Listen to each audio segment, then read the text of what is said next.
and AM 1340, WKGN Knoxville, and W289CU Knoxville, Fan Run Radio.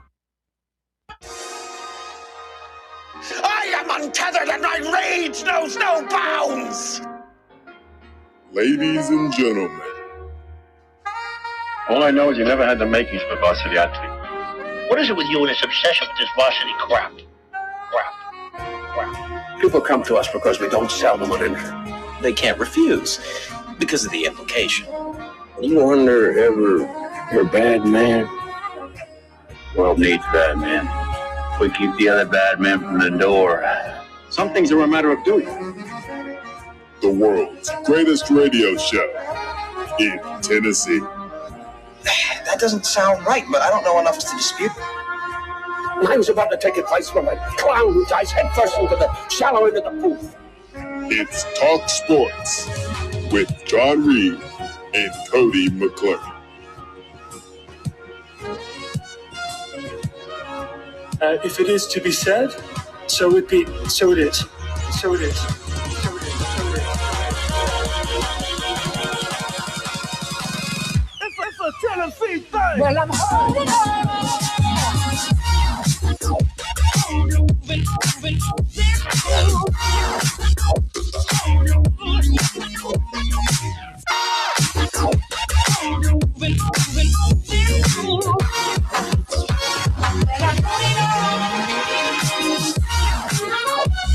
Back in the booth, back on the airwaves, coming at you live from the White Claw Hard Seltzer Studios.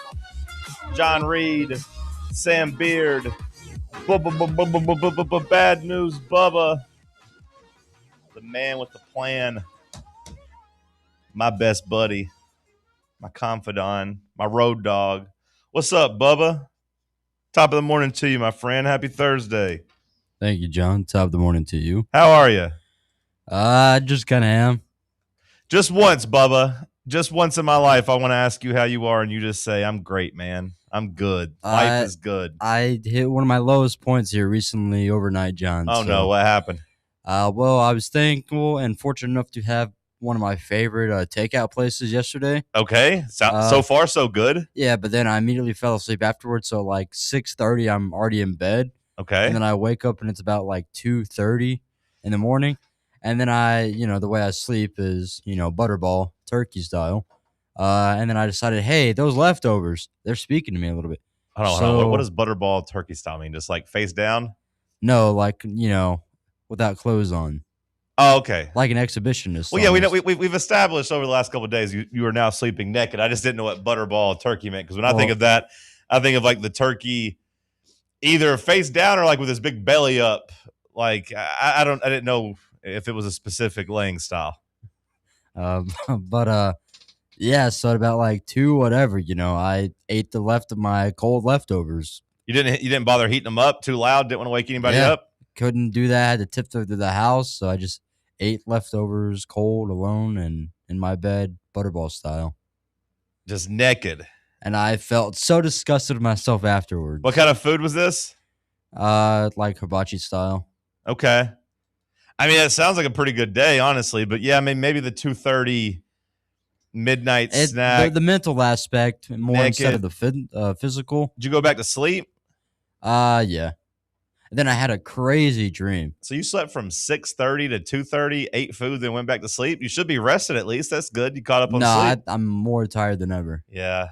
Sometimes it's how it goes. But yeah, the dream was crazy because it's like we were playing like hacky sack, and then like my partner, like we were playing against like this boogeyman guy, and he like challenged him to the death.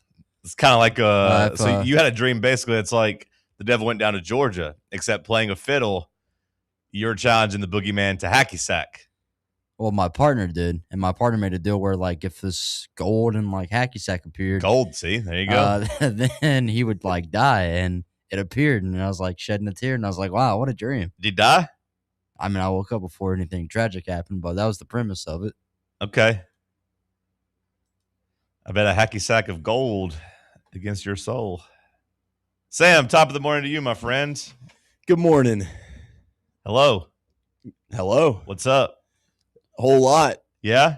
I mean, we got our golden goose, but good day, and then started it off frazzled again this morning. Is the classic of, like you set your phone down at night and then I just forgot to plug it into the charger. And I woke up far too late with my phone being dead. So then I scramble, get ready in the morning, got out of the house at a time where I could have made it here to the show. And then boom, as I make my first turn out of the neighborhood, a fire truck and EMS at the front of our neighborhood. And they were in the midst of their operation, whatever they were doing. Prayers up to whoever was in my neighborhood needing fire and EMS. They were stretchering some person off or something like that. So I guess it was some. Yeah, you thought your day was bad. Theirs was worse. Yeah, that's a good point, Bubba. So that, I was already under the gun. Then a few minutes go by there. They finally get cleaned up and I was on the road, but a couple minutes late. But hey, we made it here somewhat all right. But I'm doing great. In the midst of that, talked to my neighbor who was taking his little kid out, and he goes, "Got a big one yesterday." And I was like, "You're damn right we did." So we had a mini recruiting talk as we were just waiting for this fire and EMS to dissipate. That's good. I'm glad that it reached the I don't want to call that guy casual. I don't know his story, but it at least reached water cooler level talk. Yeah. Where people were talking about it together. Well, my roommate and I have kind of felt bad throughout football season because we live in a little cul-de-sac, and there's a couple families with kids there, and for Vols games, they normally kind of get around in the cul-de-sac. I think they put a bed sheet up on one of the garage doors and do little watch parties in the cul-de-sac. Very wholesome moment. But then Charlie and I are kind of sitting there and we're like, we have the 5 TV setup or whatever in our living room. We just want to watch all the college football as we possibly can. And we just kind of feel bad because we're hooting and hollering. They've told us that they can hear us outside of our living room when we're screaming. So we kind of feel bad. So we've at least established a good connection of we can talk ball with these guys, but maybe we're going to go our separate ways when it comes to watching the ball. I bet so many of your neighbors were so happy when you started bringing a girl around. Because they're probably like, what is those two guys doing? What are these guys doing? Yeah, what are these mid-20-year-olds who just moved into our neighborhood? And they're like, oh, the one's bringing a girlfriend around now. Oh, okay, that's good. Had a play set sitting around on the curb for 3 weeks. They're these guys just hate fun. I got to be honest. I think I say Cole Vusak incorrectly. Cole Vusak? Yeah, I think I always put a V in there instead of a D. So then do you call it Cole Durs instead of Cole Vers? Oh, no, I don't do that, Bubba. I know the difference there. I see Culvers, though, I've seen that spelled out. I don't see Cole Dusak spelled out too often. So I think in my head, I always just say Cole Dusak. I'm not an expert on the Culver's Vusak menu, but yeah. I think they should implement that, a Culver's sack. Yeah. Ooh, nice. A Culvasack. I think that's what I call it. But again, I'm not very smart. It was a little jarring hearing you say it correctly. Kind of like Reese's, things like that. But either way. Congrats to Tennessee. Congrats to Josh Heupel for bringing us together and having random people stop and talk to Sam about getting a big one, having people fired up. Hell, I heard a rumor that even Bubba was excited about this recruitment. Hey. Even glass half empty Bubba fired up. Tout de bois, je donne toute la gloire à Dieu pour ses nombreuses bénédictions et pour m'avoir fidèlement guidé tout au long de ses voyages. Sans lui, je serai par là où je suis aujourd'hui. That was beautiful. What does that mean, Bubba? I attempted to translate his first paragraph. First and foremost, I give all glory to the Father for his countless blessings. His whole note that he put out there. I did my best as an American with no French connection to translate. I think we owe an apology. I think everybody owes an apology for all the times we were calling him David Gabriel Georges. It's just George. I knew he spoke French is his first language. Yeah. That's the first time I'd heard him talk. I didn't realize he was still that French sounding. He sounds so sweet, just like a shy little guy who's trying to, learn English and be better at that. I don't know at what point I figured it out, but the Chris Lowe article real long one I told you I read like last week or 2 Okay. weeks ago really kind of hit at that of just like, hey, English, second language, he's taken that. They talked about him being a little timid and not, multiple times kind of pulling the, I don't know the word for that in English. I don't know how do you say, something like that. So that's usually a pretty good like tip. But like it did feel a little awkward, the whole interview aspect of the announcement where the guy was trying to have his 15 minutes of fame. Just because he obviously didn't know what questions were coming for him. Right. So it just feels like Yeah. for someone who doesn't have English as like your first language, you'd like to give him some stuff that's like pre-prepared. You would think so. And it felt like the guy that was emceeing the event didn't really like do the best of like throwing him alley-oops. Yeah. Didn't do a good job of setting him up. But yeah, no, I mean like the family, like the parents, I mean that's the reason the uncle is so heavily involved is like he's their translator basically because the parents, I don't know if they speak very much English at all. So like, yeah, George coming to Tennessee, like he came to Baylor basically starting from scratch on his English is the way that Chris Lowe said it. John, how was your day yesterday? My day yesterday, up and down. Low roller coaster of a day. Yeah, more like the elevator business. Yeah. Somebody's always getting off and always getting on. Well, that wasn't me. Mine was more so just going up and down. Had to take Frank back to the vet, check his eyes. Still not getting fully better, getting a little bit better. 2 more weeks of medicine and eye drops. We'll see. So that was kind of a down. I watched, made some sales calls. That was good. Went to watch Bubba, do you watch the WWE, like behind the scenes documentary on Netflix? Because it's one of my favorite things to watch. I have yet to watch anything. You haven't watched any of it? Okay, Nope. well, season 3 came out. So I was watching some of that. We talked about Peyton Manning in Omaha, done by his company. He's doing that documentary series. Watched some of that. Hit a couple WNBA bets. Ate some good food. Slept pretty good. I'd say it was a pretty solid night. I'd give it, the David Gabriel George stuff, that helped. But the rain, taking my dog out in the rain, that kind of sucked. I'll give it a 8.5 out of 10 on my day. Oh, that's a really good day. Yeah, 9, maybe even a 9 out of 10, honestly. Oh, my goodness. Yeah, it was a good day. That doesn't seem like the elevator business. That seems like the escalator business. No, but I got caught in the rain, and then, I had to take my dog to the vet. Then I had to go pick up his medicine. So I had to drop off the medicine, which is always weird taking the medicine to CVS. So, it's for a dog. Because they'll start looking at it, and they'll look at me. I was like, it's not me. I'm not Frankie. It's for a dog. I'm like, oh, okay. Come back in 30 minutes. So I take him home. And, the 3 o'clock window didn't go great for the WNBA bet. So that was a down part. The 3 o'clock window didn't go great. I had a girl miss a layup right at the end, or like a little turnaround, 3-foot baby hook shot that would have hit her over under, but it rimmed out. And then they fouled another girl that I needed for another bet, and she just needed 1 more point. So they fouled her with 2 seconds left. I was like, all right, good. At least I'm going to win that. It's like, oh, they're not in the penalty yet. So then they didn't foul because they're down 5. And I was like, oh my God. So that sucked. So that was part of the down. But the up at the night was good.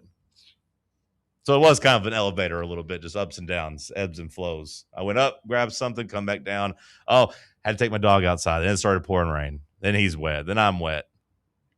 That's where you want to end. I ended up at the top, though, so that was good. Slept good. Pup slept good. I like it when he cuddles with me these days when he doesn't feel good. I started crying, though, Bubba, because there was I got emotional watching that WWE documentary, which I feel, look, I know it's embarrassing. I've cried at some embarrassing things in my life, but there was a part of it where CM Punk and his wife, AJ Lee, are talking about their dog dying. Oh. Have you ever seen their dog that they had? Yeah, he has the picture of him on his jacket. Ugliest dog I've ever seen in my life. But so ugly that it's almost endearing. He has a standard human name. I'm for blanking on. Larry. Yeah, Larry. Larry was his name. It's like at least somebody loved this dog. Yeah, but it's basically it was so ugly that they had to love it. But he's he spent 14 years with him, and for 10 years it was just us. We don't have any kids, so basically when he died, he's crying and he puts his name on his wrestling jacket that night and just was talking about how he wishes he was still there. And I'm looking at my little dog running to the wall because he can't see right now, so I just get a little emotional. Larry and Frank. And I've had that damn dog for 16 years now, so I did get a little misty eyed, looking at it. Almost 17 years. Damn.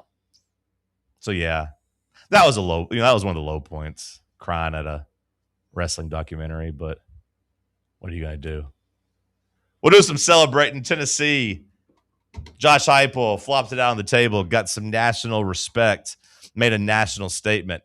Stick with us. Let's talk sports on Fan Run Radio. Take Fan Run Radio with you on the all-new Fan Run app. Just search for Fan Run Radio wherever you download your apps. What kind of day is it? It's a White Claw day. Grab a pack, grab your friends. Everything else in life can wait. Your friends shouldn't. Let's go. White Claw. Grab life by the claw. Please drink responsibly. Hard seltzer with flavors. White Claw Seltzer Works, Chicago, Illinois. Only 3 homestands remaining for your Knoxville Smokies. Some of the best promotions are still to come. Join us next week for a jam-packed week with all-you-can-eat Wednesday, Knox Vegas Thirsty Thursday with half-off draft beers. On Friday, let's continue the fight against breast cancer by painting the park pink. Saturday, we honor one of the founding members of the Negro Southern League, the Knoxville Giants. And Sunday Fun Day to end out the week. Get your tickets now at smokiesbaseball.com. Are you thinking of buying a home but don't know where to start? Well, call VFL Josh Travis, your local mortgage expert with Foundation Mortgage, based right here in Knoxville. Whether it's your first home or your forever home, he'll keep the process simple every step of the way. To get started, visit mortgagebrokerjosh.com or call 423-312-9777 today. Foundation Mortgage Company, LLC is an equal opportunity housing company. NMLS number 1387311. Are you ready for the start of a new season? Maybe looking for your team to go on a tournament run? Get game day ready with Crumble. Head on over to your nearest location and pick up 12 pre-selected cookies plus exclusive toppers. When you're looking for dessert options, there's no question about who you should call on.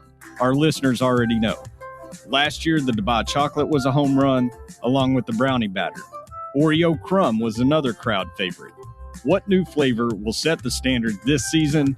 If you're in the Knoxville area, there are 3 locations ready to serve you: Clinton Highway, Parkside Drive, and Maryville. Download the Crumble app to build your best lineup and vote on the best combos. You can even put your bid in to request a new flavor. Order in the app and slide on over to your nearest location. Tell them Fan Run sent you, and as always, it's for the fans, by the fans. Don't miss the cookies. Welcome to Axle Logistics, where excellence isn't just a goal, it's an energy. As a leading third-party logistics company, Axle is powered by an award-winning culture built on a work hard, play hard mentality. Here, the drive for success is contagious and hard work never goes unnoticed. Whether you're just starting out or looking to level up, Axle Logistics is the place to launch your career. Join us and take your ambition to the stars. To learn more, visit axlelogistics.com. A brand built in Tennessee and born from the love of the game, Inward Half revolutionizes golfing comfort. Crafted by a former pro and dedicated enthusiast just like you, our luxury performance wear guarantees you stay cool and comfortable through every swing and every day. We're not just a brand. We've set out to create a lifestyle for those who understand that impeccable style and premium performance are a hole-in-one. Enjoy the walk-in with Inward Half.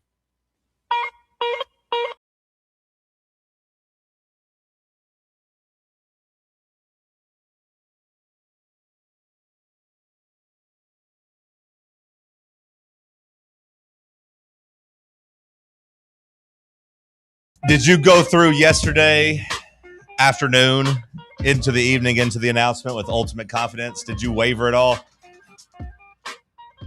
Never a doubt.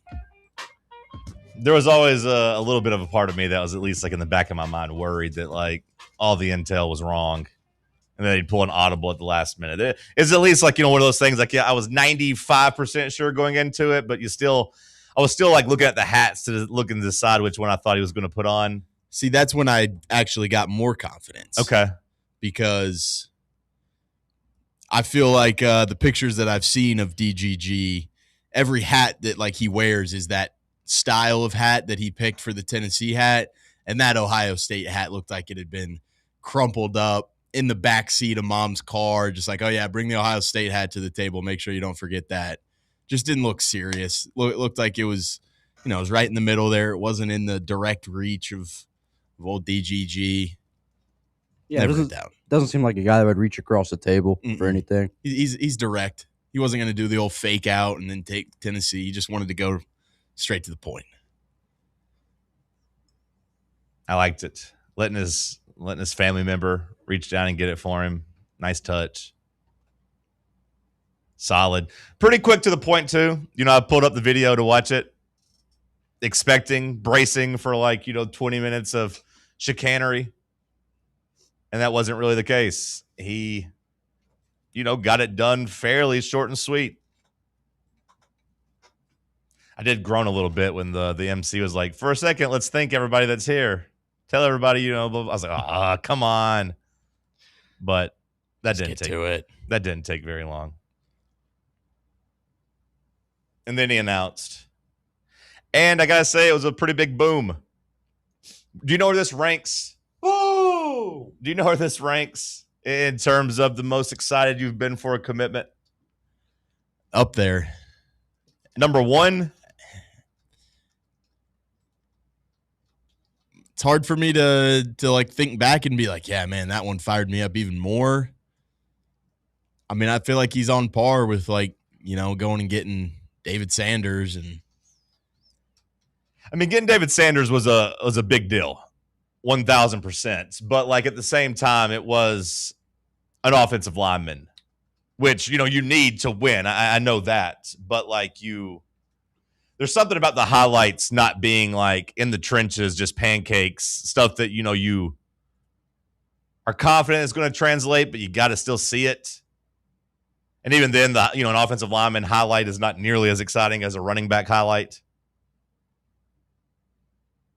He wins 97% of his snaps. It's cool. It's necessary. It's really good. It doesn't hit the same when you're like, oh, he ran for 435 yards against his biggest rival in the state semifinals. So, I would say that, David Sanders, yeah, of course, that was a big one. But I don't feel like I was as pumped for him as I am for Gabriel George. Actually, I'm glad we can drop this S. I'm glad that we can stop. George has always kind of, I won't say stumbled me up, but felt a little awkward. Fires me up because of my GOAT for UFC, George St. Pierre. Okay. Now I get another French Canadian to be the GOAT of American football, possibly, hopefully.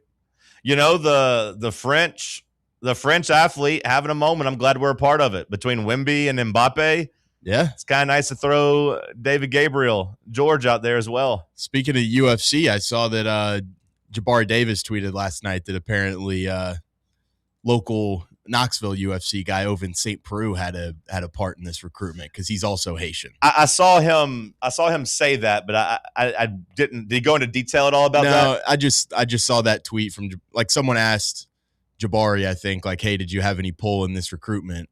And then he immediately didn't say anything about himself. He was just shout out Oven St. Preux, who had a say in this one as a Haitian guy himself. Thought that was pretty cool. Two local athletes type of thing that are, of descent from Haiti. I feel like that's not something you kind of see every day type of thing. So I think that's I feel like Tennessee just kind of pushed all the right buttons with his recruitment in terms of just kind of finding the right niches that kind of make him feel comfortable, and hearing more just about him talking and his family and that transition of going to Baylor to play football. I just think they kind of made him feel like he was at home the most here. And for as much as we kind of dog Heupel, I think, about being the passive coach who's not super aggressive and rah-rah, it seemed like everything that I read yesterday, the relationship aspects that Heupel has stressed so much and been so good at, kind of felt like that was the deciding factor in this recruitment. Go ahead, Bubba. I do want to give a big shout out to Mr. D.R.L. Sims out there. Absolutely. I mean, I think this is probably his high. I'm gonna have to double check, look at his recruiting list, but there's no way this isn't his the highest, you know, guys so far that he's been able to help recruit to a program. Yeah, no, like there's no way he's got anybody, better than Gabriel George. You can safely say this is the biggest commitment he's ever landed. And yeah, I mean, like I did think it was, look, if you're an Ohio State fan or if you're a skeptic, whatever, you're not going to believe that the relationships mattered. You're going to just tell yourself it's because of money. Which, look, I don't know if every big-time recruit thinks this way, but to me, it logically checks out. It makes sense, and I've said it for years. If I am a big five-star, the thing I care the most about is getting to the NFL. More than like your immediate NIL money in college. Would Ohio State have given him a better chance of making the NFL? I don't know if I would say yes to that. I mean, probably a little bit just because of their pedigree, but like it's not like it's not like he's a wide receiver. It's not like he's a wide receiver. If he's a wide receiver, yeah, okay, go for it, man. Like Ohio State's really, really, really good at recruiting those guys and getting them ready for the NFL. Or at least they were when they had Brian Hartline. We'll see what happens without Brian Hartline. I imagine they'll still keep going, at least for the next couple of years with the guys that are already on campus or coming to campus. But like running back, I don't look at them as being that much more successful at Tennessee at running back, especially when you look at their current position coach. Did I miss a long list of like Oregon running backs that he developed? Was there a big like Oregon pipeline to the NFL at running back? I don't know how long he was there. I imagine his time didn't spill over into like LeGarrette Blount way back in the day. So like, am I missing something with Oregon the last 3 or 4 years where he was just putting a whole bunch of guys in the NFL? Not exactly. Because Quinshon Judkins, I mean, he was an NFL player when he left Ole Miss. Sorry, Ohio State. I'm not giving you a lot of credit for developing him. Gonna have to pump the brakes there. So like when I look, I'm like, okay, Trevion Henderson, yeah, pretty good. And J.K. Dobbins, yeah, pretty good. But like those coaches aren't there anymore. So like, what did he do at Oregon? I don't know. I don't feel like I'm missing a whole bunch of Oregon running backs, Bubba. Maybe you can look it up and tell me. But like, so like the NFL Bucks would be first and foremost. I think that to me, it's basically a wash. Basically a wash. And then like all time, I mean, like what, Eddie George? I mean, Eddie George was great. Did Eddie George accomplish much more in the NFL than like Jamal Lewis did, running for 2,000 yards and winning a Super Bowl? I don't know. Maybe you would say he did, maybe he didn't. Like I watched Eddie George. I loved watching Eddie George. Never really felt like he was a dynamic running back. You know what I mean? Never felt like he was like a special type of guy. But I digress. You can go, further back in their history and of course change the answers there. But I'm just trying to keep it somewhat modern day. And what I found interesting was just that, like, hearing his uncle talk, he's said, like, hey, I'm unbelievably confident in this kid's ability to be able to get to the next level and be a star at the NFL no matter where he goes. Exactly. So for Ohio State's pitch to kind of be like, oh, we've got all the NFL production in the world, we're going to get you to the league.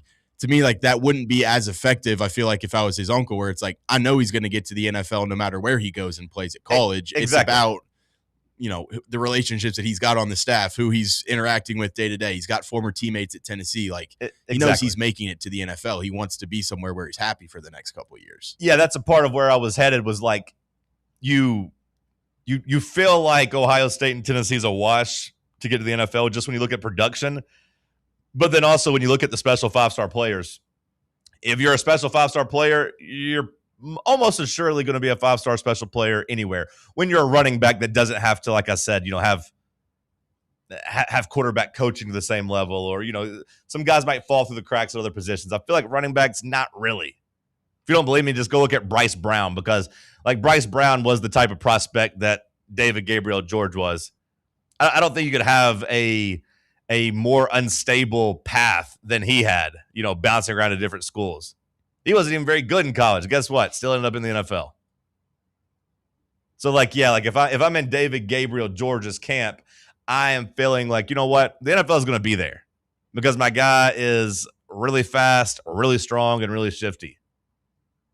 So then you start moving down the list. Number 2 would be NIL. And Tennessee had a better NIL offer, for sure. That's not something that I think we should run from. Yeah, we had a better offer. Yeah, for sure. We knew we were going to have a better offer. We never wavered from that. If you think it was as simple as he was going to go to the highest bidder, how dumb do you feel if you're Ohio State and you're their fans? Because you reportedly, and by reportedly I mean even their reporters are saying the phrase all in kept getting thrown around for David Gabriel George. So you were going all in for a guy, but you weren't going to come to the table with the most money, yet you thought this family was all about just taking the most money? Well, that's dumb strategy. That's like banging your head up against a wall. And then I'd move down to relationships. And David Gabriel George went out of his way to say, and again, you could take it or leave it, you can believe it or not, but he said just hey, the coaches, that's the biggest reason I'm going there. And it was reported, both locally, nationally, and in Columbus, that his relationship with Josh Heupel was much better than his relationship with Ryan Day. Yeah. Their position coach was trying to learn French. Okay, cool. That's nice. But if you're a 5-star and you're a big time player, your position coach matters. But the head coach, I think, is going to trump that. We kind of talked about it, but I don't think the position coach here, I don't think Darrell Sims is really going to be calling the shots on offense of who the starter is or not. I think that's coming from Josh Heupel.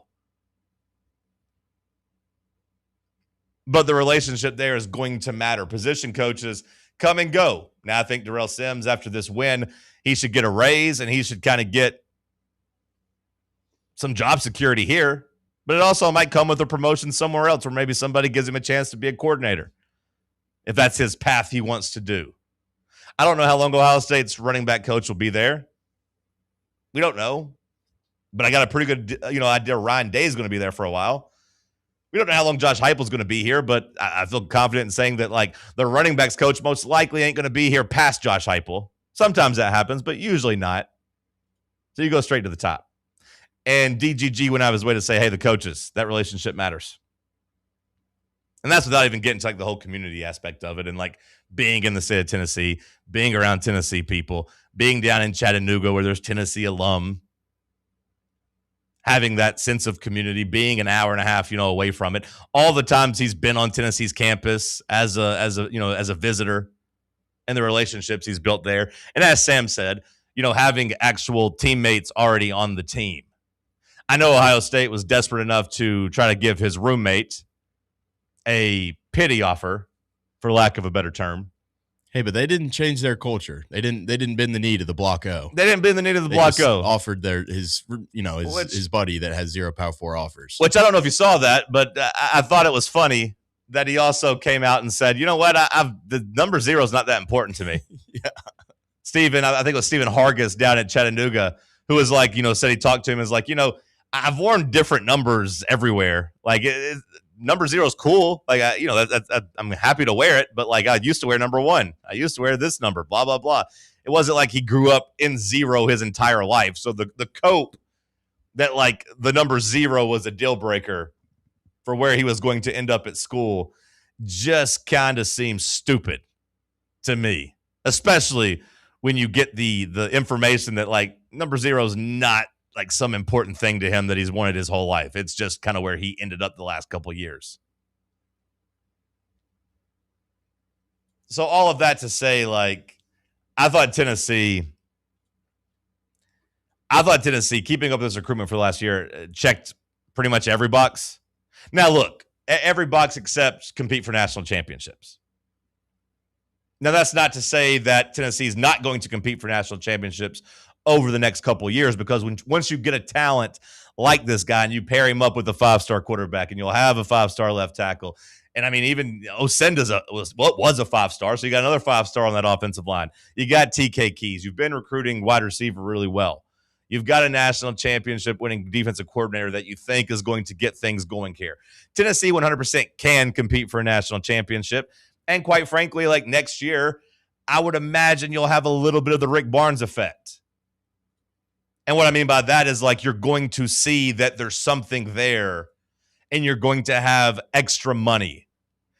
Now, it won't be for the same reason. Rick Barnes is getting it because Rick Barnes, Tennessee is desperate to get to a Final Four before Rick Barnes retires. Rick Barnes has 1, 2, 3 years left, I would say at most. But there was still like, hey, we don't really usually do this. Usually our budget's at X amount, but here's an extra $6, $7, $8 million. Go get what you need to try to be successful. I think getting someone like Gabriel George and having Faison Brandon and TK Keys, assuming that this doesn't completely fall apart this year, I think it'll have a similar effect where you'll have some big money people come together and say, you know what? Usually we want to spend X amount in the transfer portal, but hey, here's an extra $6 or $7 million. Pay the guys to stay. Pay Staley, pay Matthews, pay them to stay, and go get you a couple of really important defensive players or a really, some really important offensive linemen, and let's make a run at actually trying to win a national championship. To me, that is on the table for next year. And then, of course, Faison Brandon as a junior, you'd probably have the same type of window if he's as special as I think he's going to be. But even then, I would acknowledge, and I think every Tennessee fan would acknowledge, Ohio State's ahead of you in the national championship pecking order. They have a much easier schedule to win a whole lot of extra games. Like Ohio State's going to win a bunch of games. You can't really make the case that he's coming to Tennessee to win more games than he would at Ohio State. I think we all acknowledge that. To me, that's the only box that wasn't checked, though. And I do think if you're a 5-star and you're that type of player, and you heard his uncle say it, you kind of have the confidence that you would be a difference maker, that you kind of change the math there. Yeah, Tennessee hasn't won a national championship in the last 30 years, but guess what? They haven't had me in the last 30 years either. They haven't had Faison Brandon for the last 30 years. You would hope that that would be a part of the mindset that hey, you're going to go there and do that. But that's the one box I didn't think Tennessee checked that Ohio State did. Should Tennessee go after his roommate? Nah. If that didn't move the needle at all for him at Ohio State, like if you want to give him a walk-on spot, I don't think any Tennessee fan would be opposed to that. But I don't think it's necessary. And DGG did say and there's reports coming out even a couple of days ago.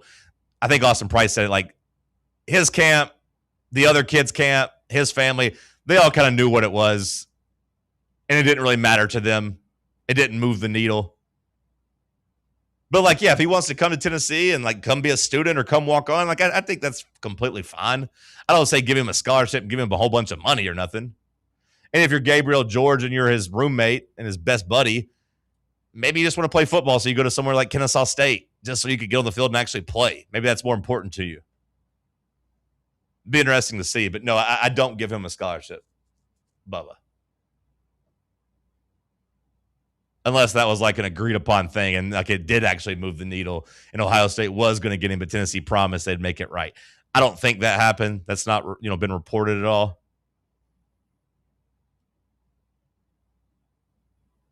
So no, I wouldn't worry about it. If I'm Tennessee, I feel like I knocked it out of the park. And it was something that turned heads nationally. And it was the shot in the arm that I needed. I think it was a shot in the arm a lot of the fan base needed to kind of get this football season started. We'll continue that conversation on the other side. It's Talk Sports on Fan Run Radio. Check out exclusive Fan Run video content on YouTube. Just search Fan Run Sports and be sure to like and subscribe. Hey, Vols fans, Cody Brown here. I grew up right here in Tennessee and know what it means when someone says, I've got your back. That's why you can trust Farm Bureau Insurance of Tennessee. Whether it's your home, your vehicle, your family's future, or the business you built from the ground up, we will show up for all of your insurance needs. We are Tennesseans who understand what matters, which is doing right by you. Insurance is not all about just paperwork and policies, but it's about the people we insure every day. So if you want insurance that hits home, give me a call at 865-992-3871. Go Vols. Yeah, it's another day, but what kind of day is it really? A day of doom scrolling? Laundry day? Nah, it's a White Claw day. Light and refreshing tasting, uniquely cold way filtered. There's an iconic flavor for everyone. So grab a pack, grab your friends. Make the most of each day with those who matter most. When you're together with White Claw, every day is a once-in-a-lifetime experience. You just gotta grab it. White Claw. Grab life by the claw. Please drink responsibly. Hard seltzer with flavors. White Claw Seltzer Works, Chicago, Illinois. Citizens National Bank. Life is more fun with a Good Life account, offering extra benefits, including bank travel. Experience the trip of a lifetime to Ireland. Explore rolling green hills, historic castles, and charming villages across the Emerald Isle. Get in on the fun. Call 865-429-7935 today. Citizens National Bank. Banking never felt so good. Member FDIC. Located in Knoxville's historic Old City, Barley's offers great food, live music, the best draft beer selection in town, and now your new favorite place to watch sports. Their indoor projector is perfect for any weather, and they've revamped their upstairs area with more TVs to take in all of the action. Their menu features hand-battered chicken tenders, juicy burgers, fresh salads, and the tastiest pizza in Knoxville. You can enjoy their happy hour drink specials daily from open until 6 p.m. Barley's Tap Room and Pizzeria. Smoky Mountain Brewery is the place to be for game day. From the moment you walk in, it's wall-to-wall big screens, making Smoky Mountain Brewery the perfect place to watch the Vols or your favorite team in action. With locations in Turkey Creek, Maryville, Pigeon Forge, and Gatlinburg, you're never far away from a great time at Smoky Mountain Brewery. Try one of their world-famous microbrews like Black Bear Ale, Mountain Light, or Cherokee Ale. Juicy burgers, wings that bring the heat, and delicious handmade pizzas made with hand-tossed crust from the freshest ingredients and their own special sauce from a secret recipe, topped off with hand-grated cheese and farm-fresh toppings. And don't forget, those famous microbrews are also available in kegs for your next party or in 6-packs and growlers to go. So grab your crew and head to Smoky Mountain Brewery and tell them Fan Run Radio sent you. Smoky Mountain Brewery. Eat local, eat good.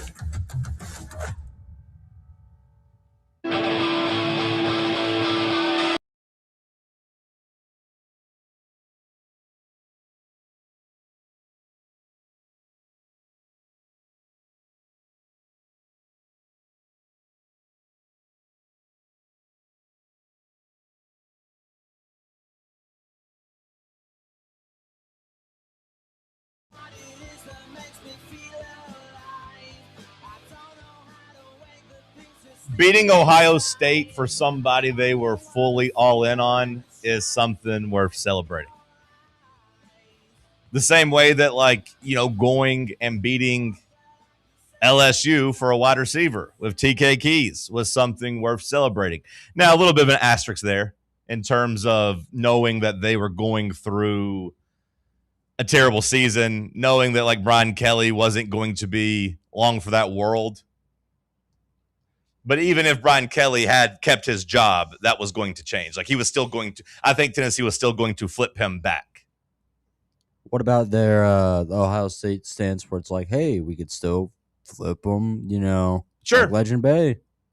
Yeah, I mean, I don't think this is going to be a Legend Bay situation.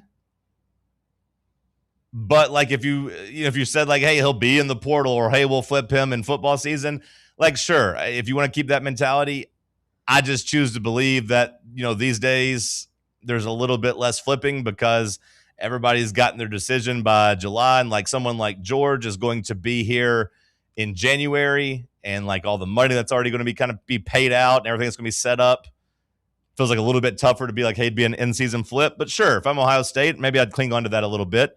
Or maybe they should just move on and try to do something else at running back and reallocate those funds. So and then also somebody at the chat, I believe Kobe, had this idea too. DJ Jacobs, do you think this puts us in a spot to possibly tinker with him a little bit? I don't know what their relationship is, but 100%, Bubba, I think if you are a 5-star stud, you want to play with other 5-star studs, or you want to try to get as many of those 5-star studs as possible. So I don't feel like DGG's the type of guy that's going to be out there recruiting people. But if I'm DJ Jacobs, this should at least give me something to think about. And Tennessee is still pushing hard for him. And you saw the Adidas campaign where they're rolling him out there. So if Adidas, if you believe that they're helping with David Gabriel George, Adidas can't be hurting when it comes to trying to get DJ Jacobs. That would be a big-time statement if you're able to flip him. But, Josh Heupel, for a guy that, came to Tennessee without being able to recruit And, look, I'll say that I was as big as anybody, talking about his recruiting failures at UCF and being concerned about his recruiting when he got to Tennessee. And again, full disclosure, lay it all out there. Like, NIL has been a huge, huge factor in terms of Josh Heupel being able to recruit at the level he has been. But either way, like, he has gone head-to-head with Ohio State and beat them twice for 5 stars. David Sanders and, of course, David Gabriel George, who we've been talking about. I was listening to the VolQuest guys last night, and they had Chad Simmons come on, and he said that Heupel is ever since he started in the recruiting stuff, he thinks Heupel is one of the best coaches in the country at just the relationship building aspect with recruits, and that it's difficult for a lot of head coaches to kind of find the right spot in terms of how often you contact a guy, how close you get to certain recruits and stuff like that. But Heupel's as good as anybody at creating relationships years along the way in his recruitment. Well, look, I don't want to go full Ryan Clark or D'Angelo Williams, but I do think that's a part of Heupel's experience from being a player. Do I think you can recruit without ever playing high-level college football? Yes, of course. I'm not saying you have to have been a former player to know how to do it, but I'm saying I do think if you can take your experiences as a player and use that to relate to your players and kind prospects. Of a security blanket for some of those recruits, I think. Well, yeah, but also you learn how athletes like to be talked to. Now, look, Heupel hasn't pushed every right button in terms of managing his locker room. I don't want to rewrite history there just because of this recruiting win. So, sometimes his approach might work better for recruiting than it actually does running a locker room, because there's been some, headaches in that locker room, and maybe he's giving guys a little too much freedom. But as far as recruiting goes, it does feel like it works out, especially, like I said, when he's got a big fish in mind. You beat Ohio State twice. You beat LSU for a 5-star wide receiver. LSU is the one school that has an argument against Ohio State in terms of producing NFL talent. I would take Ohio State's guys, but hey, LSU is right there behind them. You beat LSU for a wide receiver. You went and got Faison Brandon out of North Carolina. There wasn't even really any big competition. You didn't even really allow that to be a thing. NC State, I guess, the home state school finished second, but they were never really a threat. Bill Belichick, when he got hired there was at least a month where you thought maybe they would try to get in the mix, but Faison Brandon never really wavered. The relationship won out. Now, don't get me wrong, the NIL package was nice and hefty too, but hey, every school is offering good NIL packages. You still have to have relationships to win. And I know the name might invoke a negative reaction, but you went out and you beat some real heavy hitters for Nico Iamaleava. I think his runner-ups or his other 5 schools were what? Alabama, Oregon, Miami. Was there a 5th school there that I don't remember? Was Georgia. There, yeah. No, yeah. I think it was really Miami that you beat, and Oregon, I think, finished maybe 2nd and 3rd. But you went out and you laid it out against 4 elite programs, and you won that. Again, I know you didn't necessarily have that pan out outside of the one playoff appearance, but it was still a big recruiting win. So Heupel's gone up against the big boys and has his fair share of wins. Yesterday's was huge. It's also a different approach, but people talk about being able to recruit your home state. Sure. For the 2027 class, Heupel has 4 of the top 10 guys right now committed currently to Tennessee. Can you run down that list of who they are and where they rank? I can. We have David Gabriel Georges. Number 1, I assume? Yes. We have the 4th, Keyshawn Bowman. Okay. We have the 6th, Ken Simon. We have the 9th, Malik Howard. Okay. Who are 2 and 3, and where are they going? 2 is Amari Sanders, committed to Vanderbilt. Okay. What position does he play? Linebacker. Okay. We have linebackers. We have 3rd is Tay Walden Jr., committed to Oregon. Where's he from? Collierville. Okay. And then we have Jameer Dean from Alcoa, committed to Georgia. Yeah. I didn't really. And then the Baylor quarterback committed to Ole Miss. Which that's completely fine. I don't think you're going to. You probably won't even hold on to the quarterback in this class. If you're him, I don't think I'd come to Tennessee knowing that a true freshman was about to take over as a starter, just because that's going to block you from starting and playing most likely for at least 2 years. You would think at the very least, like, you're going to be a redshirt sophomore by the time you play. And I just don't know if I'd sign up for that, like, willingly. And then there's a guy who just squeaked out. He's at 13th, but committed to Tennessee. This Princeton Uwaifo guy. Okay. Big O tackle out of the borough. Now, obviously, getting 3 of the top 10 is not as cool as getting 4 of the top 10 and getting that number 1 overall player. So yesterday was huge for Josh Heupel's So the ability to recruiting. recruit in-state, I think, is maybe slightly overlooked because people talk about, you got to be able to get kids. Granted, a lot of these kids don't extend past, Nashville in that area. So sure, there's some Memphis prospects might be struggling there too. Places like, Ole Miss and Arkansas and stuff like that. But, I mean, as far as in-state recruiting, though, the ability to do that at a very high level, very positive. Well, there's really not an excuse not to do that anymore. And just like us, with NIL, like if you want a player, like Tennessee has passed. Like no matter how you feel about Josh Heupel and his program, no matter where you have him on the hot seat meter, will we not all agree that Josh Heupel has like solidified Tennessee back as being a good program? You're not in the depths, like you're not trying to piece together 6 or 7 win seasons. You're not coming off of back-to-back losing records. I mean, that was Tennessee's existence not too long ago. Again, no matter how you feel about Josh Heupel, he has Tennessee in a good spot. You've won a whole lot of games here. They keep saying it's the best 5-year stretch of the last, 20-something years. So, like, again, you can tell me that you have him on the hot seat. You can tell me you don't like his in-game coaching. Some of that stuff I don't even necessarily disagree with.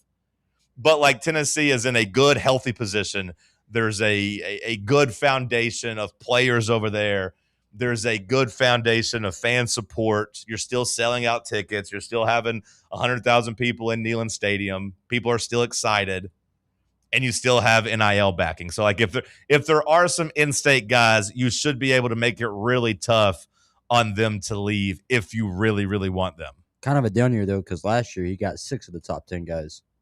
6 of the top 10? Well, yeah. I think, Bubba, I don't even know if I'd call that a down year as much as, like, they got a good high school recruiting class last year, and they wanted to be a little bit more selective this year. Like, do I think they could have made a full all-out press to go get Keegan Croucher from Baylor?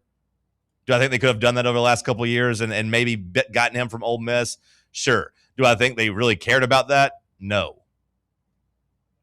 Do I think they were desperate to go get Jameer Dean whenever Tennessee has a pretty good, wide receiving? That one feels tough, though, because it's like out of Alcoa, slightly closer, than having to go all the way out to Nashville in that area. Yeah, but I'd like to check to see because I don't remember us even really that name popping up as somebody we were like aggressively after. Now, maybe that was because he let Tennessee know from the get-go he wasn't interested in that. I don't know, but like I don't feel like we were really heavily in on him. Am I wrong there? According to this list, it looked like Georgia, Penn State, and Arkansas were kind of the top couple teams. Like he did take 2 visits to Tennessee. So, like, I guess we were. I don't think we ever fully offered him, though, according to 247 in their information. Right. So, like, I don't. Sure, you could say it's tough. You could say it's tough to not get the kid that's 20 minutes away, 15 minutes away from campus. But like, if you didn't really make it a priority, I don't really consider that a miss. It's also just me being biased and local talent. Sure, for sure. And like, I would say I wish him well. I don't really want him to go to Georgia and be good. We honestly probably wouldn't have even cared about he decommitted from Penn State and then committed to Georgia. So we probably wouldn't have even cared if this guy just went to Penn State, right? Type of thing. That's right. Okay. Once you say that now, I remember he was okay. I remember him flipping now. But like, yeah, the 2026 in-state class, like you look, I don't think Tennessee was really worried about Jared Curtis, seeing how they had Faison Brandon. It would have been tough to beat out for this Tay Walden guy, too, because, like, Oregon, LSU, Georgia, Ole Miss. But, like, last year's class, you got, 1, 2, 3, 4, 5 of the top 7 guys, and you didn't want number 1 with Jared Curtis. You didn't care about him. So, like, you could say you missed out on Caden Harris, like, a 4-star cornerback, but you got the other top guys you wanted. So, yeah, no, Tennessee's done a pretty good job in state. So I think they did what they wanted this year, Bubba, for the most part. I just give a lot of credit to Heupel for being able to go out and win some high-profile battles. I'd be interested to know where DGG ranks, though, on people's like recruit list of guys that's, gotten them fired up, because I don't want to be a prisoner of the moment, but it feels like number one, at least in the last like handful of years.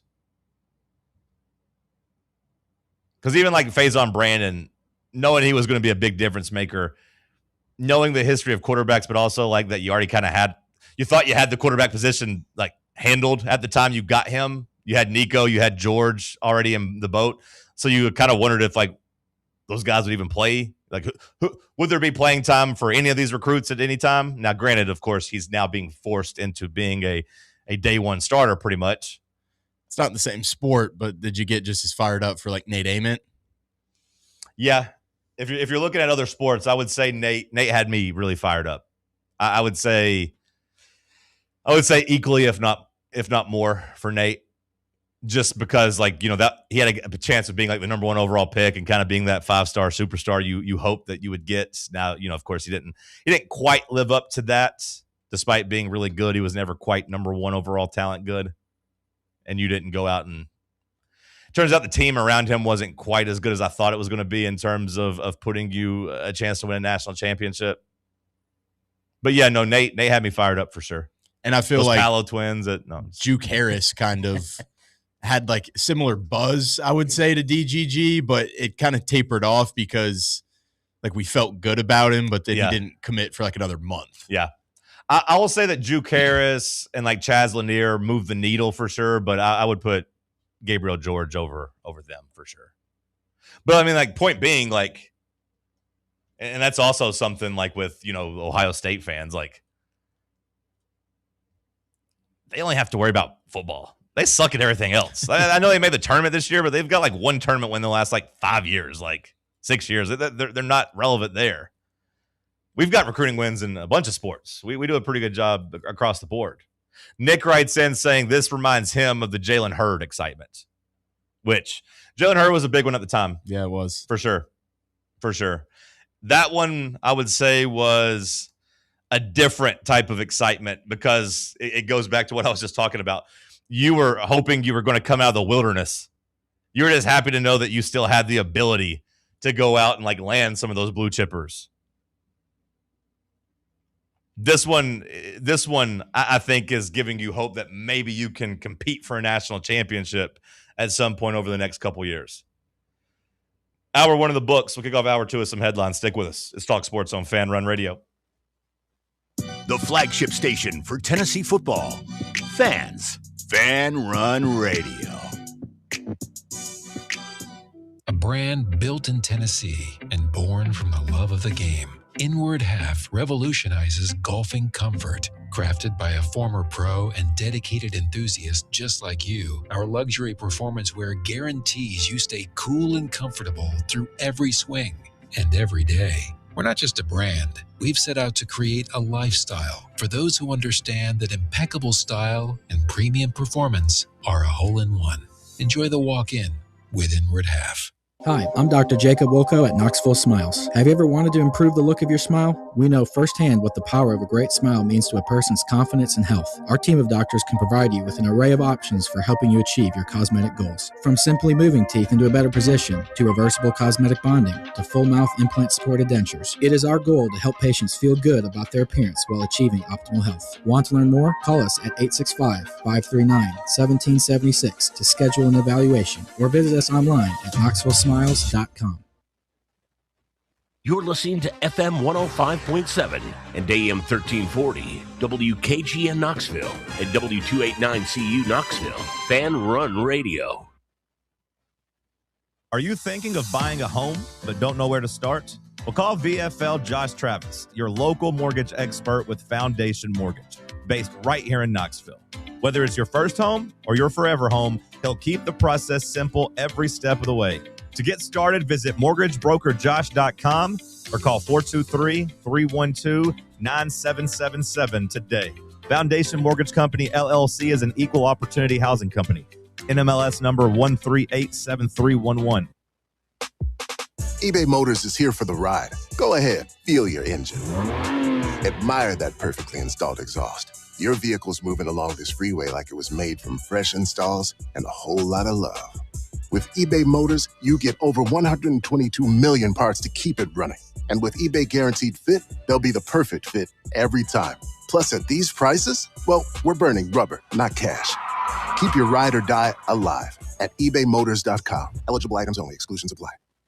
Barley's has live music on weekends, general team trivia on Wednesday nights at 8 p.m., and now live sports trivia courtesy of the Knoxville Trivia Guys every Thursday night upstairs. The game starts at 7 p.m. and is free to play for everyone, so head on down to the Old City and show off your sports knowledge and win gift cards to Barley's. Use those gift cards to buy some delicious food and drinks, and you can take it all in with their wide selection of TVs and indoor projectors. Barley's Tap Room and Pizzeria.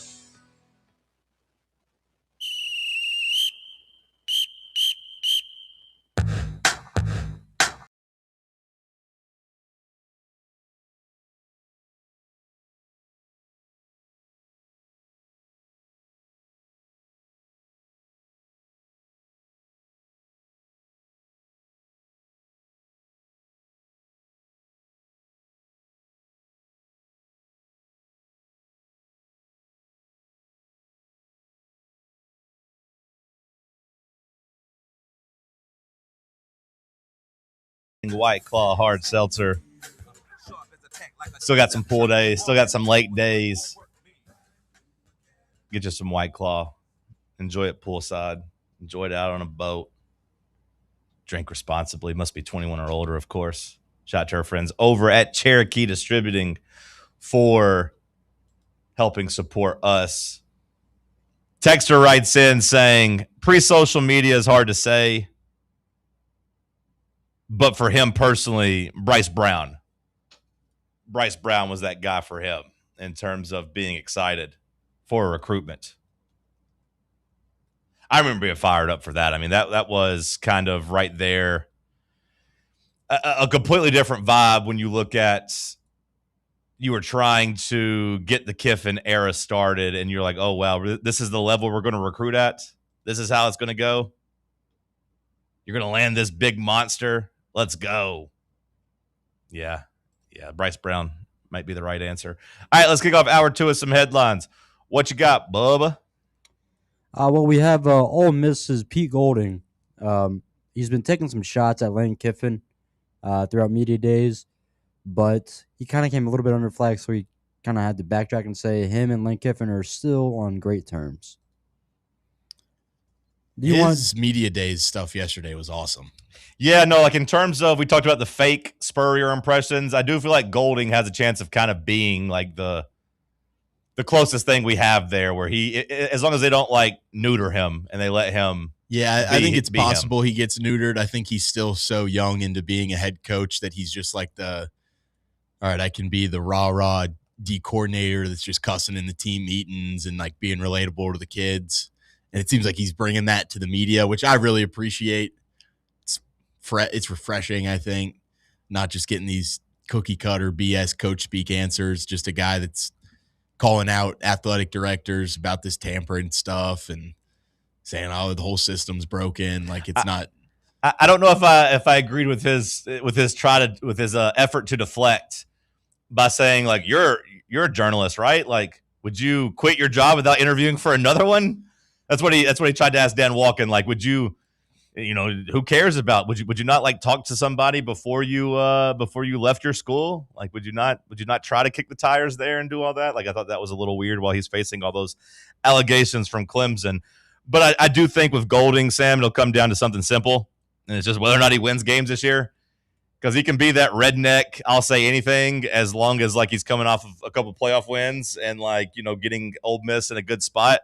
But if they kind of crash and burn and go back to being a like mid-tier 8-win type of program, I'd say both their fans and like his bosses will kind of be like, let's maybe focus more on the winning thing. versus the trying to be funny thing. Same for like John Sumrall. Got more playoff wins under his belt than Lane Kiffin. No, for sure. Like I said, if he continues to at least keep them above water, like if they go out and win 9 games this year, like I think that'll be fine. But if they go back to winning like 7 or 8 games, all of a sudden, like Pete Golding, funny man, will be like, maybe you're more suited for a defensive coordinator position. I also liked what he said to Chambliss and Kawan Lacey. I didn't see that. What did he say to them? He just said, like, Google Lane Kiffin's name right now. 3 days ago, Ole Miss fans would have built this guy a statue. Now they won't piss on him if he's on fire. He's like, you don't want to be that guy, do you? It's basically just kind of threatening him into staying, but it's a good tactic. I mean, it's true. Well, I mean, like it is like you 100% burn bridges. Like you it's one thing to take another job like in any other industry. You know, if you leave your accounting firm for a different accounting firm, like usually they'll just wish you well. You leave your football team for another football team, there is going to be a group of people that hate you. And not everybody is built to handle that hate. No, yeah, that's like I am. I don't know if I'll go as far as say I'm rooting for them, but I'm very interested. I'm not rooting against them this year. I'm not rooting against them. But like, yeah, same for John Sumrall. Like, his attempts to be funny, like that works for now, buddy. But like, if you go out and you go 6-6 or 5-7, the stand-up comedy routine's got to kind of end. For as cringy as Drinkwitz is, he gets away with it because Missouri fans still like him and think that like he's a really good coach and still winning a bunch of games. The moment they go 7-5, all of a sudden the funny talk has to end. Bubba, what else you got? Sam brought this to my attention. I'm so glad he did. Angel Reese has wowed the internet, and myself included, as she put out a nice little slide, her, modeling. Basically, so Bubba's headline is local radio host horned up at Angel Reese's Instagram thirst trap. Is that the headline here? I am paying homage to Cuddy McClure with this one. I don't know if I think he would say that she doesn't do it for him, but she does look pretty good in the pictures, I will say. To me, it's kind of bad timing, seeing how like she just left her last game like with ice all on her knees and ankles, pretending she was hurt when really she was just embarrassed. She missed a wide open breakaway layup. The sooner she quits the gimmick of trying to be a professional athlete and just leans more into trying to be like a model and like Sophie influencer, Cunningham, it would be great. Because speaking of Sophie Cunningham, we talked about the tennis and how they're making a push for athletes of gender. Okay. Sophie Cunningham has now come out saying that she wants to keep trans athletes out of women's sports. Yeah, as well. Sophie Cunningham is, look, she's 100% entitled to her opinion. And like, I think for the most part, we talked about it yesterday. I think for the most part, most sane people come at least close to the side of like, hey, like biological women only in women's sports. There might be some outliers or whatever, but like, it's not helping her. It's not helping the allegations that she's just trying to be like she's headed to being like a Fox News like grifter, like a political like activist. Like, how is that Fox News grifting? Just saying, it's one of the biggest Republican talking points. Like that's what it is. I mean, she's entitled to the opinion, and again, I'm not even saying it's wrong or whatever, but like sounds like it. No, I'm not. Like Clay Travis and that Matt Walsh guy, like that's one of the main things they've talked about for 3 years. So like she can have that opinion, but like putting her stamp on it and saying it isn't helping the idea that she wants to do that once she's done playing, which is, again, her right of doing it. And then last WNBA headline, because I'm tired of this, but Caitlin Clark is going to get suspended soon. Yeah, she got another technical. Yep. Which was, her technical last night was pretty funny. I think the league should rescind that one. Did either one of you see how it happened? Nope. She basically, a girl on Connecticut's team tried to like get in her face, foul her, and like talk trash to her while they were losing by like 35 points. And Caitlin Clark said, "Look at the bleeping scoreboard." And like just that was her response to the woman talking trash to her. Look at the bleeping scoreboard. We can't do simple trash talk. That's what I'm saying. Like that one should like maybe it was the F-bomb that got it. Maybe it was just to diffuse the situation. They gave it to both of them, but like Caitlin should be rescinded because it was 100% true.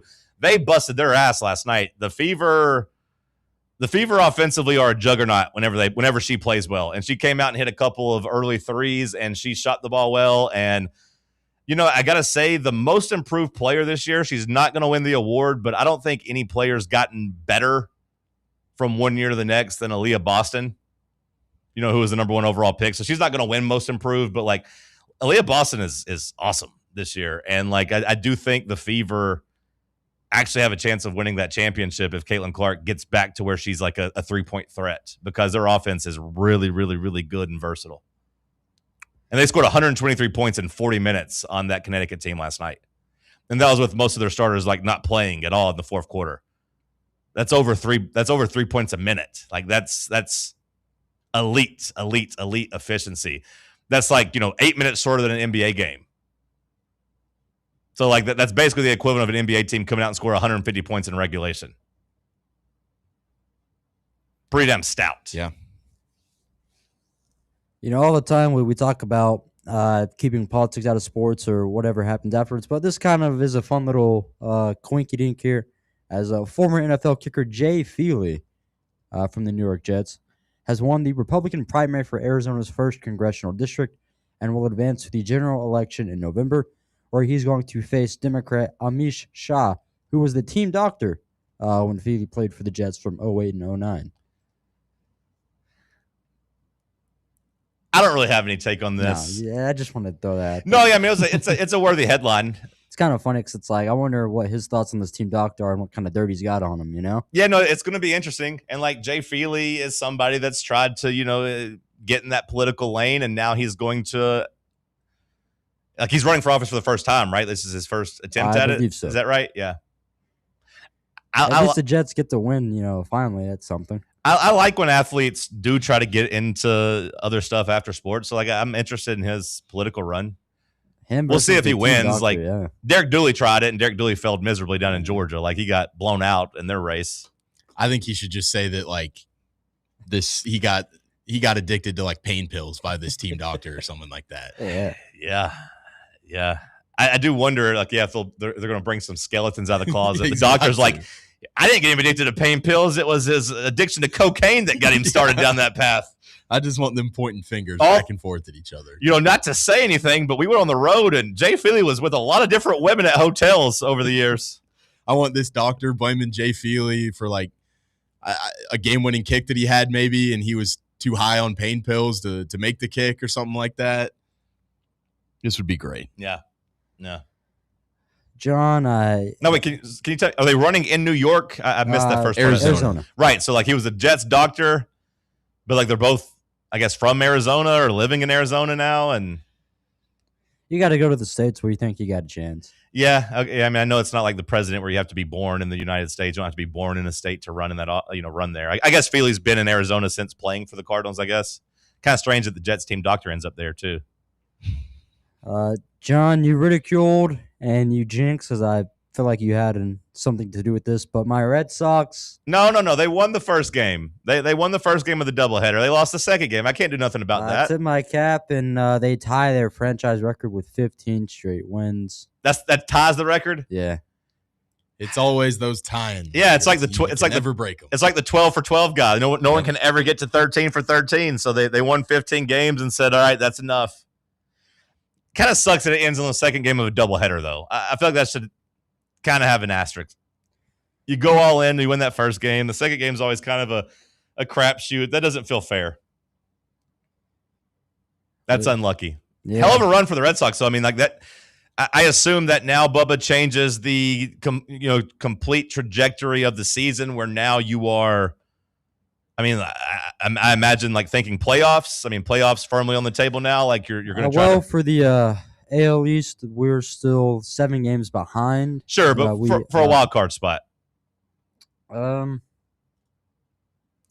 Yeah, I mean, they give away 3 wild card spots. You guys are in the 3rd wild card spot right now, right? I mean, they give away 3 wild card spots, right?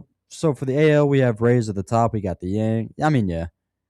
Rays, Yanks, 2 other AL East teams. White Sox got the Guardians. Yeah, currently the wild card standings have the Yankees, Guardians, and Red Sox as the 3 wild card teams. The Red Sox are. I was trying to do math itself, but yeah, Mariners behind, 2 games behind that. Yeah, so Mariners are 2 games behind. Like so, yeah, like the playoffs. Now you're 101 games into the season, 61 games remaining. It's a playoff sprint now. So that win streak, I mean, changes the complete outlook of the Red Sox franchise. I mean, because I know Red Sox fans have been pretty disgruntled when it comes to their ownership, really just going back to the Mookie Betts trade. There hasn't been a lot of trust and excitement around that franchise, I feel like, over the last couple of years. This win streak does kind of change that, and it does feel like people are really bought in and now back to being invested. John, I got to ask a question. What do you think about athletes having side gigs? I just said I liked it. Okay, because this UFC fighter Jessica Andrade comes out saying that before you tell me what it is, I'm going to say just off the jump, any UFC fighter, I feel like it needs to have a side gig because Dana White doesn't pay him enough money. So like this might not be a side gig as much as it's like her actual job. Like this is what she has to do to like make money. Yeah, she's working as a delivery driver to earn money. I mean, and that wasn't what I thought you were going to say. I thought you were going to say she's like on OnlyFans or doing something like that, but she's just having to deliver. Not. I would hope not. She's having to deliver food. Yeah. Dana White ought to be ashamed. Before I say that. But also, this is her sideline injury, so she's not able to do stuff like that. But also, is she any good? She's been up and down. With women fighters are all kind of... Right, I've never heard of her. She used to be pretty solid, I feel like. What was her name? Jessica Andrade. Is she retired or just injured? Nah, she's just injured. Okay. She's been in a couple title fights. I think if I was naming women UFC fighters, I wouldn't have got to her, though. Like Nunez, of course, I know her. Rousey, Holly Holm. Those are the three that stand out. I know there's a couple other like new ones that are pretty good, but yeah, it's tough as a UFC women's fighter. You're not really ever going to be marketable unless you reach that very, very apex. So yeah, I mean, like she's going to have to do this to survive. That sucks, but hell, the men are struggling, so I can only imagine how bad it is for the women. I got no other take about her, though. I mean, that's good for her, I guess, for getting out and grinding. But, yeah, shame on Dana White.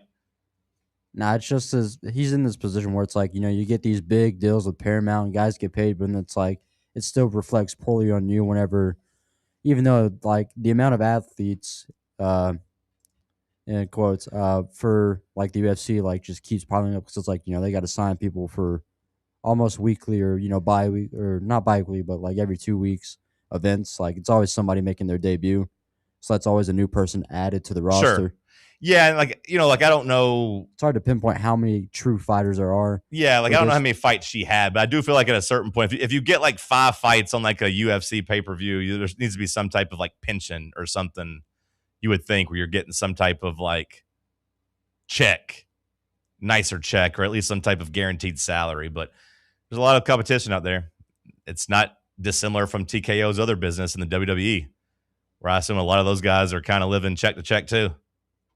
The lower level ones, of course. I feel bad for those guys.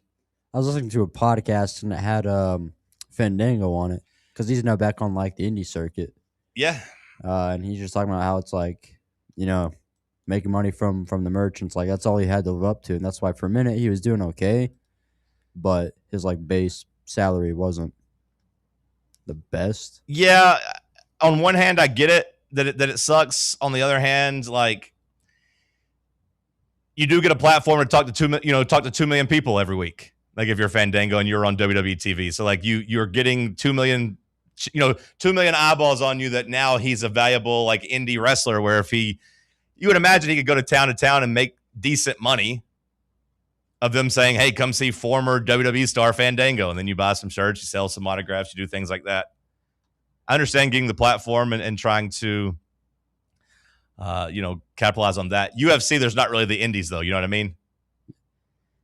Well, I mean, there are, but like... We got one coming up Friday here in town. UFC? No, but like... Oh, no, that's what I'm saying. Like, there's not really like a... Are there like reputable MMA like indie shows though that are like that pay the same as like wrestling indie shows? Because I feel like the indie wrestling scene much bigger than like the bar fighting MMA stuff. That's my point. But like in terms of leagues though, like there's a lot of like somewhat notable and trusted like leagues that these guys start out in. Is Bellator still a thing, or did it fold? It's still still a thing. And then also speaking of wrestling, that's the only other one I've really ever heard of. I mean, yeah, it's like pretty major. There's also one, and then one I've heard of one. That's more Thai based, yeah. though. Okay. But then Dan Housen was a part of the Knicks parade, in case you were wondering, where you uncursed them. The Knicks parade was like a month and a half ago, Bubba. Yeah, this story came out a couple of days ago. Okay. Good batch of headlines. Stick with us. It's Talk Sports on Fan Run Radio. The flagship station for Tennessee fans. This is Fan Run Radio. White Claw is taking hard seltzer to new heights with White Claw Surge. At 8% alcohol, White Claw Surge is a stronger wave of refreshment that doesn't compromise on taste. Available in 4 bold waves of flavor like ripe blackberry, citrusy blood orange, zesty natural lime, and tart cranberry. Check out your favorite retailer in-store and online for the White Claw Surge Variety 12-pack and 16-ounce single-serve cans. White Claw Surge. Please drink responsibly. In a world filled with deadlines and screens, sometimes we forget the simple joys of life, days filled with special moments. At Inward Half, we understand the essence of these moments. Feel the difference between our breathable fabrics and flexible apparel as you disconnect from the hustle and bustle and reconnect with what truly matters. Inward Half, simple luxury for on and off the course. Smoky Mountain Brewery is the place to be for game day. From the moment you walk in, it's wall-to-wall big screens, making Smoky Mountain Brewery the perfect place to watch the Vols or your favorite team in action. With locations in Turkey Creek, Maryville, Pigeon Forge, and Gatlinburg, you're never far away from a great time at Smoky Mountain Brewery. Try one of their world-famous microbrews like Black Bear Ale, Mountain Light, or Cherokee Ale. Juicy burgers, wings that bring the heat, and delicious handmade pizzas made with hand-tossed crust from the freshest ingredients and their own special sauce from a secret recipe, topped off with hand-grated cheese and farm-fresh toppings. And don't forget, those famous microbrews are also available in kegs for your next party or in 6-packs and growlers to go. So grab your crew and head to Smoky Mountain Brewery and tell them Fan Run Radio sent you. Smoky Mountain Brewery. Eat local, eat good. Welcome to Axle Logistics, where excellence isn't just a goal, it's an energy. As a leading third-party logistics company, Axle is powered by an award-winning culture built on a work hard, play hard mentality. Here, the drive for success is contagious and hard work never goes unnoticed. Whether you're just starting out or looking to level up, Axle Logistics is the place to launch your career. Join us and take your ambition to the stars. To learn more, visit axlelogistics.com. Tired of spending your weekends working in the yard? Let ECR Total Landscapes handle it for you. We'll take care of de-weeding your flower beds, leaf blowing, trimming, mulching, and more. Let us do the heavy lifting so your landscape looks great. Right now, get 10% off your first month of our monthly maintenance package when you mention promo code FANRUN. Reliable service, great results, and more free time for you. Call us today at 865-384-2012 or visit us online at ecrtotallandscapes.com. Vol fans, reimagine your home at Broadway Carpets and Flooring for any remodeling or building needs. With a variety of carpets, rugs, hardwood, vinyl, and stone, Broadway has all the flooring and installation options you're looking for, including pet-resistant products like Pet Perfect Carpet from Shaw Floors. Visit their showroom in downtown Knoxville or the location in West Knoxville located on Kingston Pike near Pellissippi Parkway today.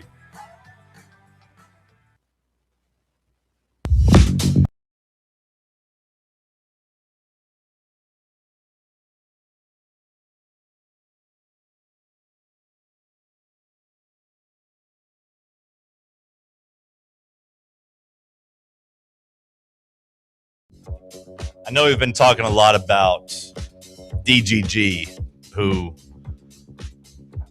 he'll make some residual impacts here in Knoxville.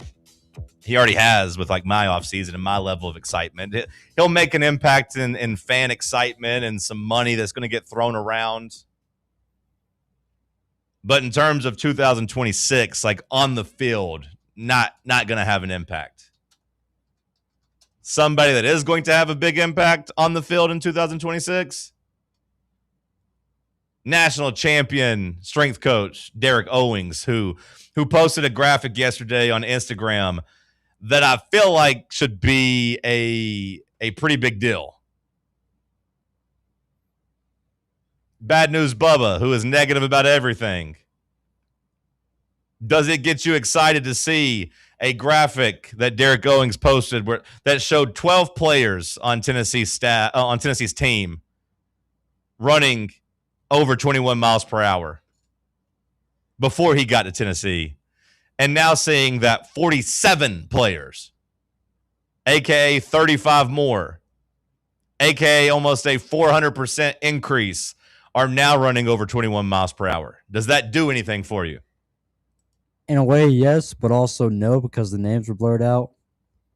Like, I want to see who the beefiest guy is running these speeds. I doubt there's going to be much beef running 21 miles per hour. Like, show me a linebacker, show me a tight end running these speeds, and then I'll be like, oh, he's got the big boys moving a little bit. All right. 21 miles per hour is really, really, really, I really expect fast. the wide receivers and the corners and, even the running backs to hit, top speeds. Well, you might expect it, Bubba, but hell, they're D1 athletes in the SEC, John. I just told you only 12 of them were doing it before he got here. They were D1 athletes before he got here, Bubba. Damn.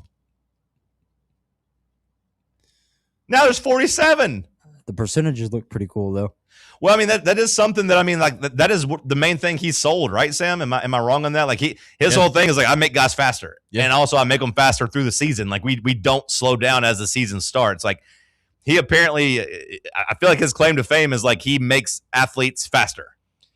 This, honestly, when I saw this graphic, got me just as fired up as the DGG commitment, because it is exactly what you said there. This was, I mean, we talked about it all offseason. I would say this was a bigger hire than Jim Knowles, just because I think that was a clear indicator of Heupel's teams in the past, is that there's been times where it feels like guys are slow. Tackling's not great. You're just not sharp deep into games when it really matters. And this Owings guy, ever since he's gotten here, has preached, it's a 60-minute game, but football's not played really in long spurts. It's short, quick, 6 seconds at a time. That's a play, and we're doing that, repetitively over and over and over again, and we're going to try and get faster for those 6 seconds that we play at every single play. And I think you saw that with Indiana's team. They didn't have the most physically gifted guys out there, but he went out there and he gave them an edge, and they were faster than everyone. And, that team was flying around on all sides of the ball. And, yeah, for them to go from 12 to 47 players doing that just shows that Derek Owings has absolutely hit the ground running here. I don't know if it got me as fired up as DGG, but the more we talk about it and the more we, discuss it and think about it, then yeah, like I do think it's as big of a deal. I mean, it's just overall, like the serotonin hit from him picking up the hat and beating Ohio State and having them cry was instant gratification. Whereas this is something I think when we get to September and October and November, it's going to be a much bigger deal. Yeah. I mean, obviously getting the 5-star commitment is incredible, but at the end of the day, no matter 3-star or 5-star, it's just one player on your team, and improving 12 to 47 on your team is just an unbelievable increase. Easy to see the number, though, when there's nobody in front of you. What was that? I said it's easier to see big numbers like this when there's nobody in front of you trying to tackle you, or nobody that you're trying to catch up to tackle.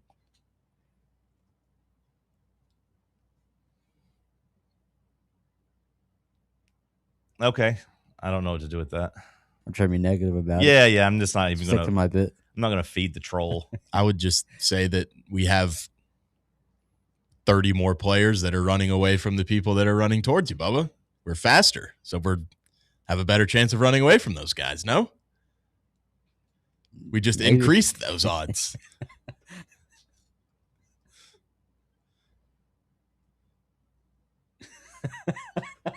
I have no idea what point Bubba was just making. Half the things Bubba say, I don't know what the hell the point of them are, just to be honest. But something that I think that is important with what Owings does too, and what I liked hearing from him is not only the off-season speed training, but just, he's talked about having an emphasis on guys getting faster throughout the season and how other programs and other teams fail at that. you could say that works a little bit differently at Indiana whenever, maybe they don't have the toughest week in, week out schedule. That's fine, I guess. But like compared to other Big Ten teams who are also playing that Big Ten schedule, you can't argue that they were fresher and like healthier and in like better shape throughout the season than their opponents. And I would still say that was a decent chunk of JMU players that were going and beating Ohio State. Yeah, that's a fair point. Like it's not 5 stars and 4 stars. It's not the completely overhauled roster that we're going to see from Indiana here in the next couple of years. These, like I'm not going to say they're better players than the team that just won a national championship. I'm not saying that, but like in terms of the tools, the canvas he has to work on, raw talent, right? They're going to be bigger, faster, stronger, or at least like the ceiling that projects them to be bigger, faster, stronger. Like you said, there was a lot of JMU talent on that Indiana team. Now, I know they can still be good football players. And again, I know they won the national championship. So I'm not saying Tennessee players are better than them. I'm just saying that maybe the ceiling's a little bit higher for each individual. You still got to buy into the collective, aspect of football. You still got to be coached up, like, by a Kurt Cignetti or Josh Heupel, of course, has to be able to try to make his team click the way Cignetti did. But I just mean in terms of the measurables, in terms of speed and strength and those things. I would imagine Tennessee's roster ceiling much higher than what Indiana's was, dealing with a bunch of 3 stars. Yeah. And older guys who have maybe, were closer to their peak versus kind of an untapped culture or an untapped, I guess, canvas, I should say, not culture. Now, I guess we're pretty fired up. And I think it's necessary and I think it's important because a big part of the Gabriel George conversation for me, the shift in focus now has to be into not having this fall apart. And there's a lot of pressure on Tennessee, not because of a 5-star running back commitment, but just in general where the program's at. The team has to perform this year. The team has to go out and win, and young players have to show that they can play here. Coaches have to show that they're continuing to evolve, and you got to win games, because if you don't win games, maybe none of this matters. You know what I mean? There's a lot of pressure on this football team, and it's a part of the excitement I have is now kind of getting some of that confidence that it's going to go well for Tennessee. Did you check out, we haven't talked about it, but ESPN's FPI, I don't know how much you guys pay attention to it, but they released their odds, their win percentage chances for all of Tennessee's games. Mm-hmm. Tennessee, less than 50% in 4 of those games. One of the ones that they're above 50% in is just a 50.6%. Against South Carolina on the road. So, if you buy into the FPI, they have you basically going, 7.5, winning 7.5 games or so. They only give you a 24% chance of beating Texas. Only a 28% chance of winning at Texas A&M. A 42% chance of winning at LSU. Do you care at all about the FPI? I mean, a little bit. Some of those numbers feel a little low to me, just given that they're home games. Yeah. I mean, saying you only have a 25% chance of beating Texas does feel low, but Texas is going to be a really interesting team this year because on paper, they're probably the best team.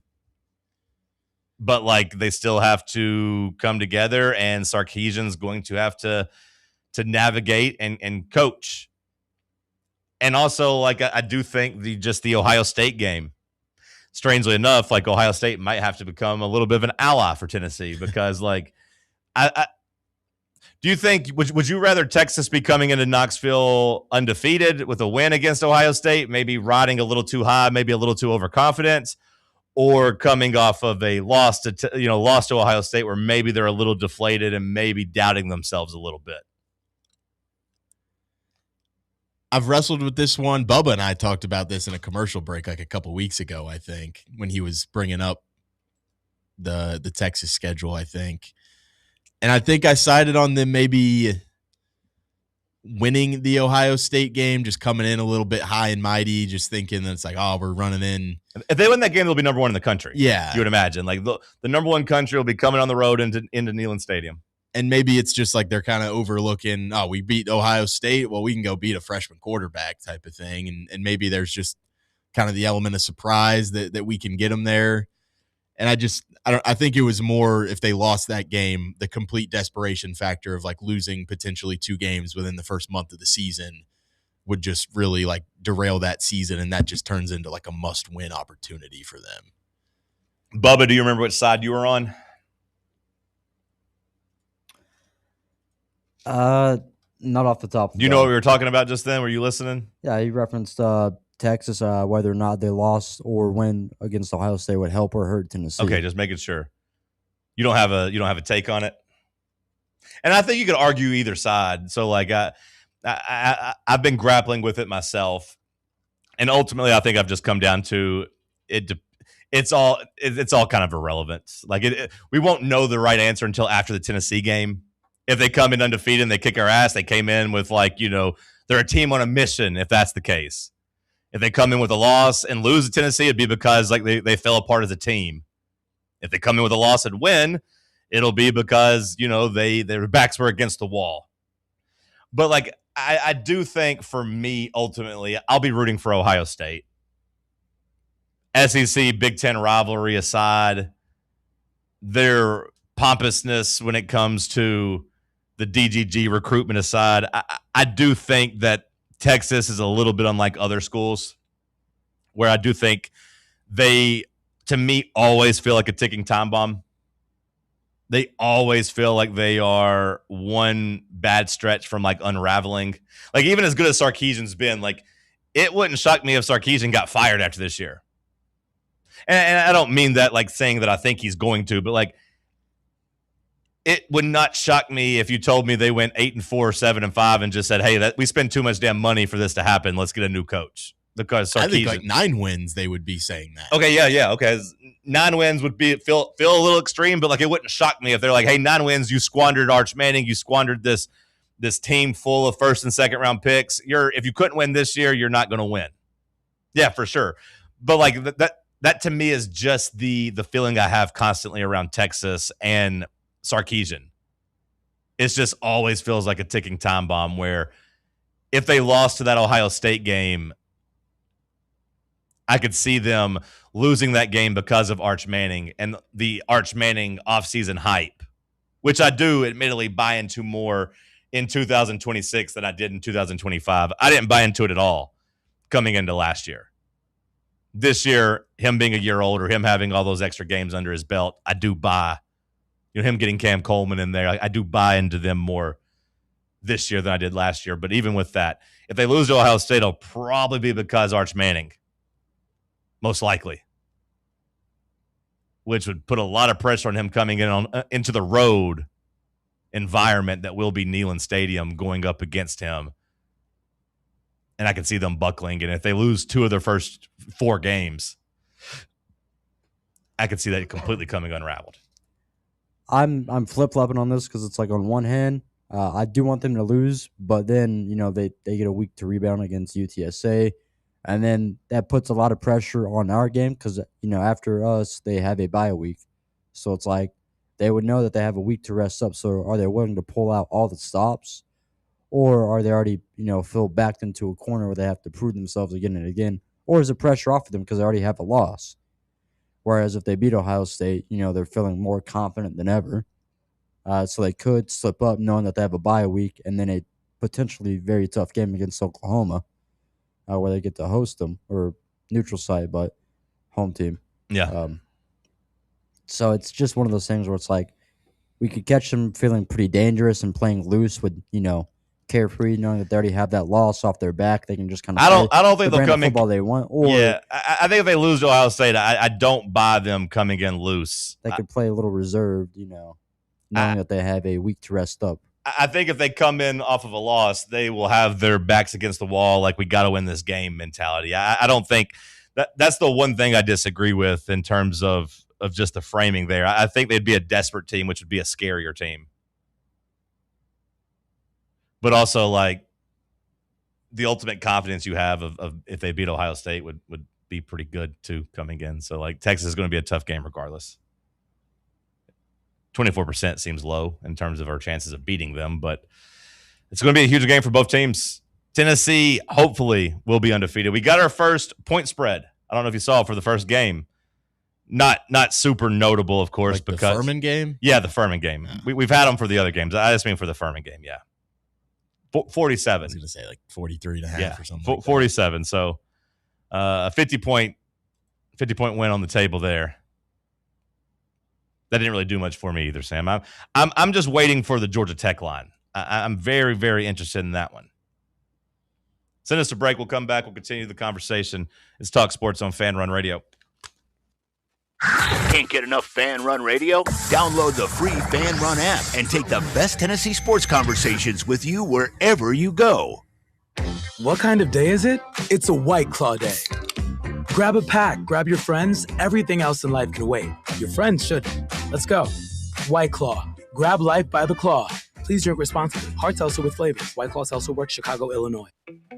Welcome to Axle Logistics, where excellence isn't just a goal, it's an energy. As a leading third-party logistics company, Axle is powered by an award-winning culture built on a work hard, play hard mentality. Here, the drive for success is contagious and hard work never goes unnoticed. Whether you're just starting out or looking to level up, Axle Logistics is the place to launch your career. Join us and take your ambition to the stars. To learn more, visit axlelogistics.com. Only 3 homestands remaining for your Knoxville Smokies. Some of the best promotions are still to come. Join us next week for a jam-packed week with all-you-can-eat Wednesday, Knox Vegas Thirsty Thursday with half-off draft beers. On Friday, let's continue the fight against breast cancer by painting the park pink. Saturday, we honor one of the founding members of the Negro Southern League, the Knoxville Giants. And Sunday Fun Day to end out the week. Get your tickets now at SmokiesBaseball.com. Knoxville Smokies. Okay, so we really need uniforms and equipment for this season. Can I trust you with that? Cool, I'll just order them online. What? Yeah, I'm going to hop online and I'm going to get them ordered. Hold up, that's not a good idea. We shouldn't just spend money on some random online retailer, okay? I mean, it seems pretty convenient. Trust me, it's a terrible idea. Let me simplify this for you. SM Athletics. Okay, how do you pronounce it? SM Athletics? They're the go-to for uniforms and equipment, whether it's for universities, high schools, youth leagues, you name it. So why wouldn't you rather go with professionals who can guide us through the process, design the perfect uniforms, and deliver the best equipment? Yeah, I guess that makes sense. What's the name again? SM Athletics. Right. It's definitely smarter to go with a company that emphasizes customer service, fair pricing, and, of course, excellent products. Exactly. So, yeah, I guess it's settled then. For uniforms and equipment for all sports, it's SM Athletics. Hi, this is Dr. Stephen Malone at Knoxville Smiles. Has it been a while since your last dental visit? If so, I'd like to invite you to come see us. At Knoxville Smiles, it's our vision to provide the best dental care in town in a relaxed, friendly environment. So if it's been a while and you've been putting it off, don't wait any longer. Come see us at Knoxville Smiles. You can schedule an appointment online at knoxvillesmiles.com or by phone at 865-539-1776. The best athletes don't just play the game, they change it. When it comes to investing, Gainbridge is doing the same. Their online platform does things differently because it's designed to put you in charge of growing your own savings. It's intuitive, it's easy, and best of all, it's on your terms. No wonder Gainbridge has earned the trust of 40% repeat customers. It's a better way to invest because it's investing your way. Get started today at Gainbridge.io. Located in Knoxville's historic Old City, Barley's offers great food, live music, the best draft beer selection in town, and now your new favorite place to watch sports. Their indoor projector is perfect for any weather, and they've revamped their upstairs area with more TVs to take in all of the action. Their menu features hand-battered chicken tenders, juicy burgers, fresh salads, and the tastiest pizza in Knoxville. You can enjoy their happy hour drink specials daily from open until 6 p.m. Barley's Tap Room and Pizzeria. Citizens National Bank. You want a bank that lets you bank when and where you want to. Your local branch, the grocery store, your computer, your phone, it's up to you. You want people who care about taking care of you and your money too. Citizens National Bank, banking never felt so good. Tired of spending your weekends working in the yard? Let ECR Total Landscapes handle it for you. We'll take care of de-weeding your flower beds, leaf blowing, trimming, mulching, and more. Let us do the heavy lifting so your landscape looks great. Right now, get 10% off your first month of our monthly maintenance package when you mention promo code FANRUN. Reliable service, great results, and more free time for you. Call us today at 865-384-2012 or visit us online at ecrtotallandscapes.com. Lucille, she's got a heart of gold. 'Cause perspective is like medicine.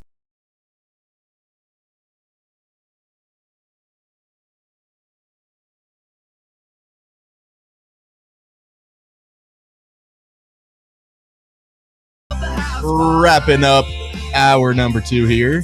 John walking back in with a brutal case of the cyclospora from John. I mean, he's just been really a Jordan flu game here for John. Ate a head of lettuce last night, and it was... Okay, relax. Although I did, as I was in there hurrying, I did have a couple names pop up in the best recruit victories that people celebrated. The most excited recruits got Trey them. Smith. Trey Smith's a good one. That's a good one, yeah. Trey Smith had me fired up. Jalen Hurd. I mean, the in-state wins are special. Like the in-state wins for the big blue chippers definitely matter. But there was one that I didn't really think about, and funny enough, it was a big time recruiting win over Ohio State. Big recruiting win over Ohio State. Linebacker? No. Sam, you know what I'm talking about? No. Sam might have been a Vandy fan at this point. People were pretty damn fired up when Jarrett Garantano went to forgot that was his other school. Yeah, whenever he went to Ohio, whenever he went up to Times Square and did his big announcement, and you were like, wow, we beat Urban Meyer and Ohio State for a quarterback that had ties to Ohio State and Urban Meyer. Wow. A different coaching staff, that guy could have been one of the greatest quarterbacks of all time. I don't think so. Okay. I'm not willing to go that far. Could he have been? I respect the take, but could he have been better? I mean, like you don't know that. He could have been the next Tom Brady. John. You know what? I don't see it in any of his tools, like his arm strength, his athleticism. None of that really checks like greatest of all time. But hey, I mean, Tom Brady wasn't athletic. He didn't have the best arm strength. So, you know what, Bubba? I can't prove you wrong. Other than the fact he has played for like multiple coaching staffs and none of them really got him figured out. Coaching malpractice, that's not on him, you know? Multiple staffs at different places tried and just never got it to fully click. But that was a big recruiting victory. The whole Times Square announcement. Ohio State fans were big mad about that one. I got multiple people, though, just saying this is number one for them. Saying this is number one.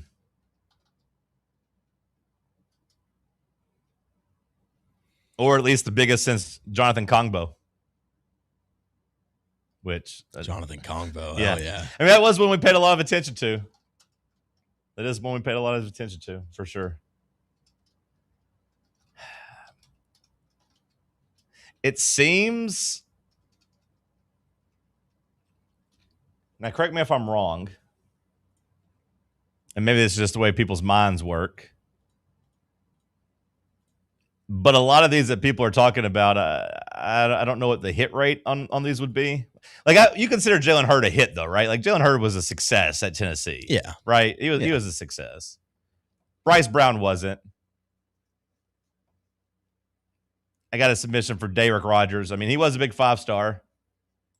And at least according to his profile, like the other school that was The school listed next after Tennessee was Florida. I don't remember if it came down to us or Florida. I don't really remember how that went, but he was a big 5-star. People got excited about him. I don't know if I would consider him necessarily panning out at Tennessee. Yes and no. Kind of until he got kicked off and sent away. Garantano, of course, didn't. I said Bryce Brown, which that didn't pan out at Tennessee. Eric Berry did, though. And a couple people submitted Eric Berry. Khalil McKenzie was another big recruiting win. Mm-hmm. Monster recruiting win. To me, that was about as close. To me, that was as I don't want to phrase this the wrong way, but basically an average, or he basically hit the threshold to not be a failure. But I can't necessarily call the Khalil McKenzie recruitment a success. You got him here, and he played SEC ball for you, and he did make some plays from time to time. But I can't call him a success. In terms of a guy living up to the hype, in terms of being a big 5-star, I don't think there's anybody really recently that comes close to Trey Smith. Now, David Sanders might end up being that. David Sanders was a freshman All-American. We'll see if he ends up being a just regular All-American. We'll see if he's a first-team All-SEC type of player. It's been a really good start for David Sanders, for sure. But Trey Smith came in with high expectations, and I would say he lived up to all of those on the field. Even while dealing with blood clots, even while dealing with the bad coaching staff, he was as good as advertised. Of course, we all know went to the NFL and has made a whole bunch of money and been a really good NFL player too. He's probably your biggest 5-star success in terms of just on the field and off the field stuff. Just a great ambassador for the school, but also a great ambassador for the program and his play on the field, just being elite at the same time. Well, of the last, 10, 15 years, yeah, for yeah, sure. Yeah. Eric Berry was a 5-star. For sure. Eric Berry is your biggest success, I think, overall, off the field, on the field, all those things, college, NFL. He's the best one you've had this millennium. Obviously, you go back, Peyton Manning would be in the mix there too if you went back into the 90s. But yeah, of post Eric Berry, it's Trey Smith for sure. We'll see if David Gabriel George can live up to that. Hell, maybe Faison Brandon is hey, I can do that. Maybe TK Keys is I can do that. Maybe we got a big Mike Matthews season waiting for us. Mike Matthews just might come out and catch, 1,400 yards and 10 touchdowns and say, hey, I was a 5-star too. That'd be nice. Deshaun Bishop. Well, he wasn't a 5-star, Bubba, so he doesn't really fit in. 5-star in my heart. I'm sure you were excited when he announced he was coming to Tennessee, but I don't think one of my top all time. Yeah, it didn't really move the needle for me. No disrespect to Deshaun Bishop. I was just okay, that's nice. Nah, yeah, give the local kid a chance. I'm fine with that. 5-star heart. This is a guy that I watched, from freshman year of high school all the way to senior year. I was like, wow, this guy's really good. And then I got to see him play for my favorite team. I was like, wow, this is a great opportunity for the team. Is he the player you're most excited to watch this year? Yeah. Can you do custom jersey nameplates now with college stuff? Can we get Bubba a big bad Deshaun, maybe just Deshaun Bishop's number and big bad? Well, we could do it at SM Athletics. It's true. We could do a nameplate there. Mm-hmm. We did the Nico replacement ones. Yeah. He'd have to buy a Deshaun Bishop jersey. Do we sell those? I assume they sell those, right? In the Vols shop and all that. I don't know if he has one from the Vols shop. He's got one from TennesseeFootballJerseys.com. Are those real? Is that a real website? That seems like a fake website. I don't know. That seems. Don't go to that website on that computer, Bubba. Oh, well, it's already happened. You need to be careful about where you scroll on that $high computer over there that runs this whole damn operation. You don't need to be getting us any viruses. And Tennessee jerseys, what was it? TennesseeFootballJerseys.com Yep. Doesn't seem like the best, most legit, safest URL. Okay. There's also the VolsProShop.com, not the Vols shop. Yeah, I'd be careful with what you're clicking on over there, please. It's the same website. Both links. Two different domains. That scares me a little bit. It could be legitimate.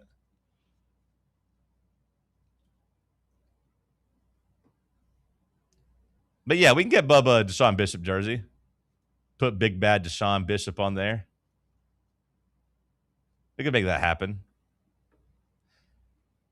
Bubba, do you have any connections to him? I mean, do I need to go to the Patafax? Maybe he's got the connections. Like we should work on. I have connections. We need to work on a mutually licensed shirt. Make him some big bad Deshaun Bishop shirts. We do need to do that. But be like, hey, we'll cut you in on some of the money. Like we're not just going to use your likeness without compensating you for it. But SM Athletics needs an NIL deal with Deshaun Bishop. Well, that's what I'm saying. Yeah, we gotta get that approved by him. But just some big bad Deshaun Bishop. Think about that with just kind of like a cartoonish thing of him just looking absolutely yoked in a football jersey. Well, you don't have to do a cartoon version. I mean, just saying, blow him up, make him kind of just like that cartoon face. Right. He's got a cartoon body already because he's just chiseled by the gods. Right. But I know what you're talking about. Really accentuate. I want him looking like that old Monstars. Fox robot that they put on it at the football games. You know what I'm talking about? I know what you're talking about. Just that, but just Deshaun Bishop's face. Big, bad. Reach out, Bubba. Top, on the bottom, Deshaun Bishop. See what you can get done. See if you can put this on the map. Hour 2 in the books. We got some news coming for you at the top of hour 3. Stick with us. Check out our new and improved website at fanrunradio.com.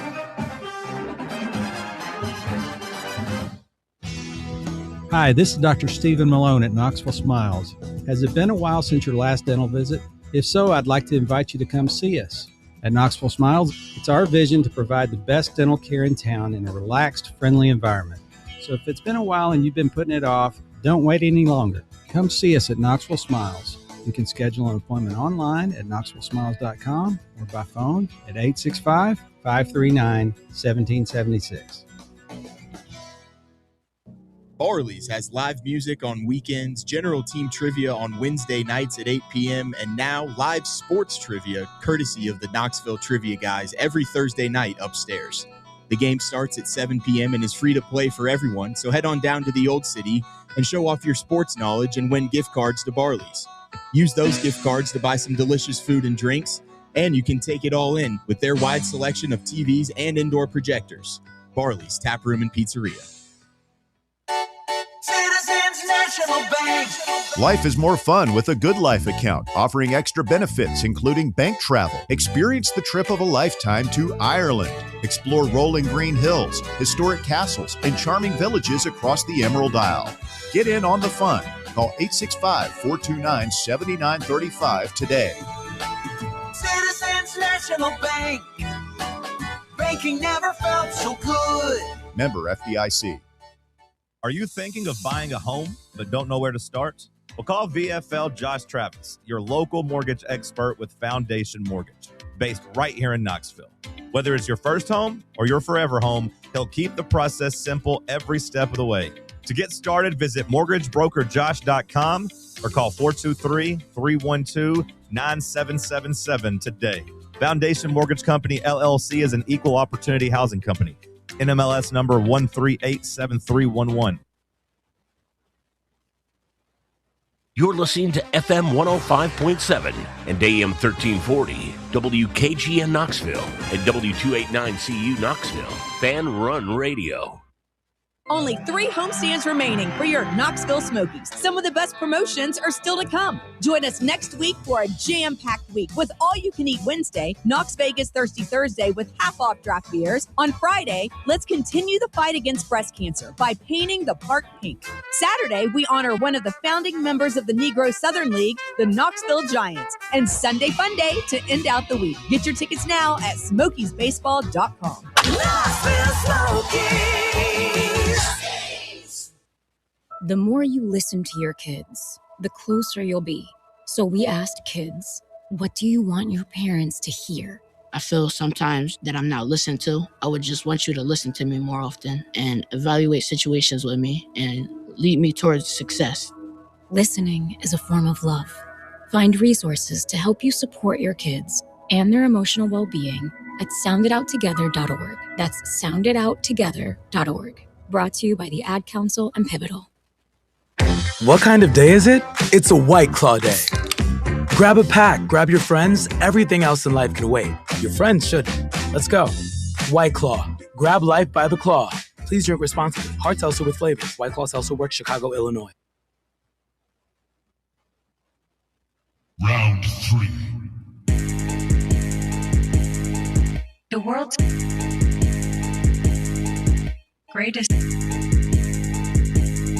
radio show. The world's greatest radio show in Tennessee. Power Rankings, Tuesday Trivia. John Reed and Cody going wild, no Olivia. Wood grain on my leather seats. I got the whole team eating like I'm Johnny Eats. Morning booming from 7 to 10. Ayy. Talk sports while I'm chewing a Zen. Ayy. Talk sports while I'm riding to work. All the ops take a ride in a hearse. East Knoxville. Morning booming from 7 to 10. Hour number 3 kicking off here in the White Claw Hard Seltzer Studios. This batch of headlines is brought to you by Knoxville Smiles. Don't put off your dental visits any longer. Visit KnoxvilleSmiles.com to book an appointment.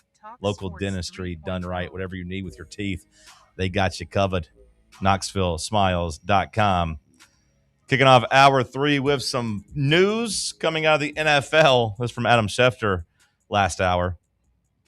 Free agent wide receiver Tyreek Hill reportedly says he still has, quote, no power in his left leg that he injured in week 4. I remember when that injury happened, I said that's the last time we'll see Tyreek Hill play meaningful football in the NFL. His was like the Tank Dell injury, basically, right? I just remember it being gross. It's just like you have rehab on top of your rehab on top of your rehab for like 4 separate injuries, basically. I knew it was just a really, really like catastrophic injury. And at his age and at his size, where speed is his main calling card and kind of his only calling card, it just felt like the end. And him being here now in July 23rd, saying he has no power left in that leg, that doesn't necessarily bode well for his 2026 season. Maybe it's a situation where he holds off and waits until like November or December and tries to join a team for like a playoff run. But it doesn't feel good for Tyreek Hill. What other news you got for us, Bubba? Sexy Red and KD. What? What about him? Sexy Red put out a picture of Katie holding her tummy like you would for like a pregnancy pose. Come on. I think it's AI. Yeah. Sam does not. No, I mean, I didn't. I just showed Bubba the picture of KD and Sexy Red together. That's just hanging out. That's just a bad look for KD. For a guy that, you know, has had. Is it for his shoes? I don't care what it's for. Well, I remember he had those. I feel like you wouldn't want to grab the tummy of another woman. Well, just remember he had that picture where he was like eating the candied apple just recently. Like he's releasing some new red shoes and he was like eating like a red candy apple. And I was like, what the hell is this? Is weird, dude. Don't do this. You can't have like your entire career kind of, you know, KD's like, oh, unbelievable player, but doesn't get women off the court. And then like the first person that like you get photographed with is Sexy Red. That's stooping pretty low. He does have a very private dating life. I respect it. I remember he had one woman that I want to say played in the WNBA when he was like first in the league, when he was like 24, 25. There was a girl that he was like kind of dating. There was a picture that went viral like a couple months ago. Remember, he was like trying to hide behind the tree. He was like trying to hide so people didn't see him with the girl. I imagine he's not actually betting Sexy Red. Surely to God. Surely to God. It's just for internet clout. Which, along those same lines, at SEC Media Days today, Lane Kiffin has said that he is He has deleted his social media. For how long? I don't know. Love it. Stay off of it. Less I hear from Lane Kiffin, the better. This is a very sad story of a bear getting stuck on top of an electrical pole out in New Mexico. This was sad. This had my old lady shook up. Did you see this, Sam? No, I didn't. No, this bear climbs to the very, very top of Is this like a full-size bear? Yeah, and it has God. it has a tragic ending because they couldn't get it down, and it fell and died. Basically, it's like animal control's like we can't come do anything because if we tranquilize it, it'll fall and die. We can't go and like wrangle the bear. And then he ended up falling and dying. I didn't see. Is there a video of it falling and dying, Bubba, or anything like that? I didn't see that. So far, no. Okay. I don't want to see the video of that. Yeah, me neither. My old lady just told me about Seeing it. the video of it just already in its current state on top of it, but not great there. Bad day to be a bear. Bear get up there. Bears can climb, brother. I know they can climb, claws, but man. What was he thinking there was going to be up top? You know, He probably didn't know. He was like, I'm gonna go try to see what's up. But then he got stuck. It did make me wonder why he couldn't like get down. Do bears? I mean, bears, if they climb up, they're able to climb down. No, could he just not get up there and turn around? Like when bears climb trees, I've never actually seen a bear come down a tree. I've seen bears climb trees, but like, do they climb and get like on a branch and then like turn around? And then like They just stay there forever. No, they don't stay there forever. I know they don't stay there forever.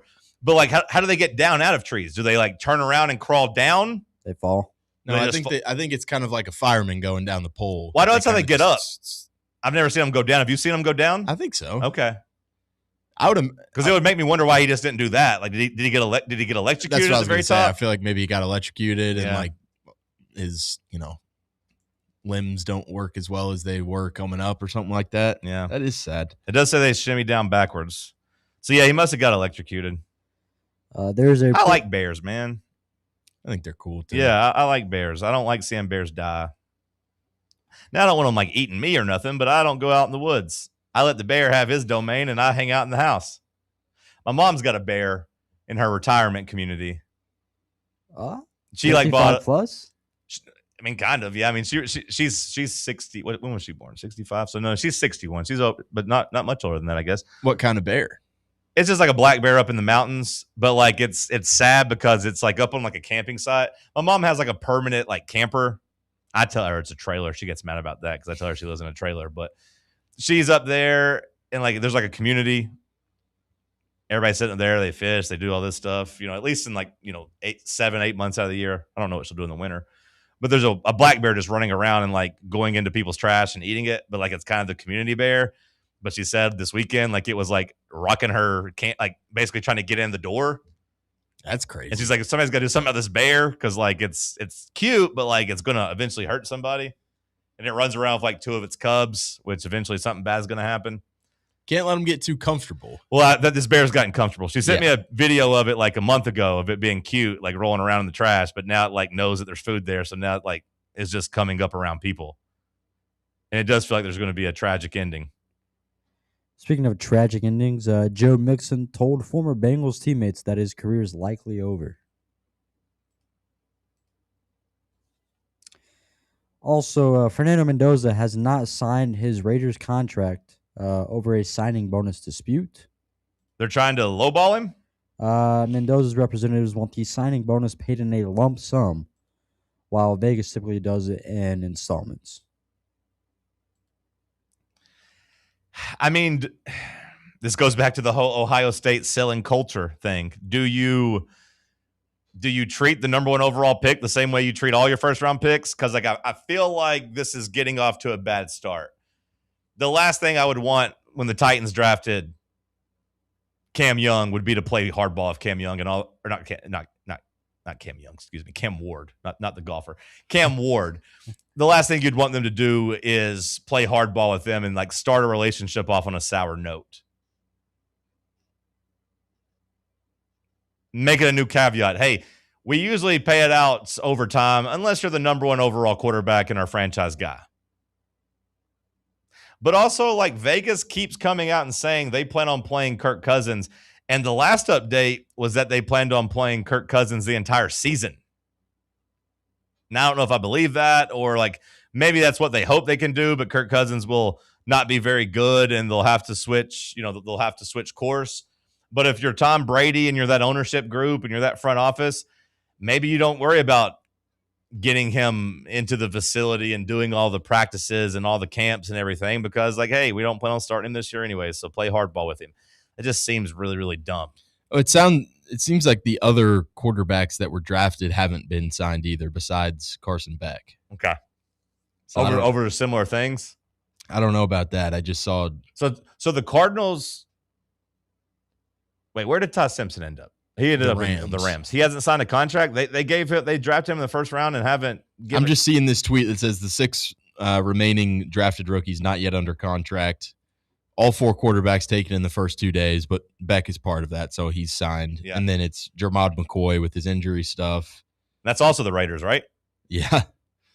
And Gabe Jacobs, some D lineman from Illinois. It seems weird that Vegas would be doing this and trying to play hardball with these guys, but at the same time, I do go back to like them not being flushed with cash and losing Khalil Mack because they literally couldn't pay him his guaranteed money on a big contract. Jermod signed yesterday. Actually, Okay, good for him. Something to keep an eye on, I guess. But they're going to come to grips. They're going to come to terms, I should say, on a contract with Mendoza eventually. I just wouldn't want to start our relationship off on a rocky note playing hardball because the hope would be that like this is going to be your franchise guy for the next 15 years. The anti-aging influencer Brian Johnson says that scientists have created a clone of him that will be used to replace his organs in the future. Interesting. He's the one that's got like a disease now, right? Yep. He says baby Brian lives in a petri dish. That poor kid.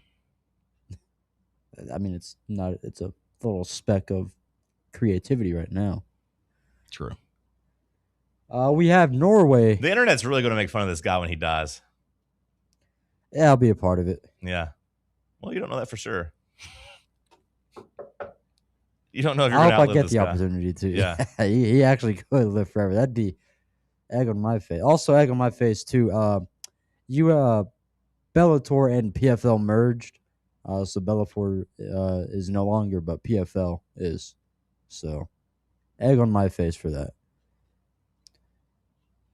We have the Norwegian Football Federation saying that they will ask the board to pursue. President of the Norwegian Football Federation asking the board to pursue a formal ethics complaint over the suspension of Folarin Balogun in the World Cup ban. They are saying that FIFA must admit Folarin Balogun's error, as they don't feel comfortable and complete with an external pressure reversing the decision. We did set a really bad precedent there. Like it wasn't even a month later and you had Bryson trying to call the president to reverse another sports ruling. It would have been funny had Trump intervened and like said, nope, we're not doing the 2-stroke penalty. It does make me wonder if it was in America, if it would have worked. He was like, I'm going to call the president. And they're like, we don't live in America. He's not our president. It doesn't matter. We don't care. I'm going to call Trump. Again, this is America. You're over there. We're over here in Great Britain or England, wherever the hell they were. Same thing. I never really know. The United Kingdom. They're at least over there. Where was the Open at? That was in. It was in England. England, right? Yeah. That's where we're going to be. As the Division 1 has set the precedent for the age-based eligibility, D2 is now pushing for age-based eligibility. So you got to set the standard somewhere. Typically, I feel like we see stuff. Actually, I'm speaking on, nothing here, but maybe stuff like trialed with these smaller divisions. So like a D3 or D2 setting the precedent, and then maybe D1 adopting it. But now we have the D1 with this rule, and others are starting to pursue.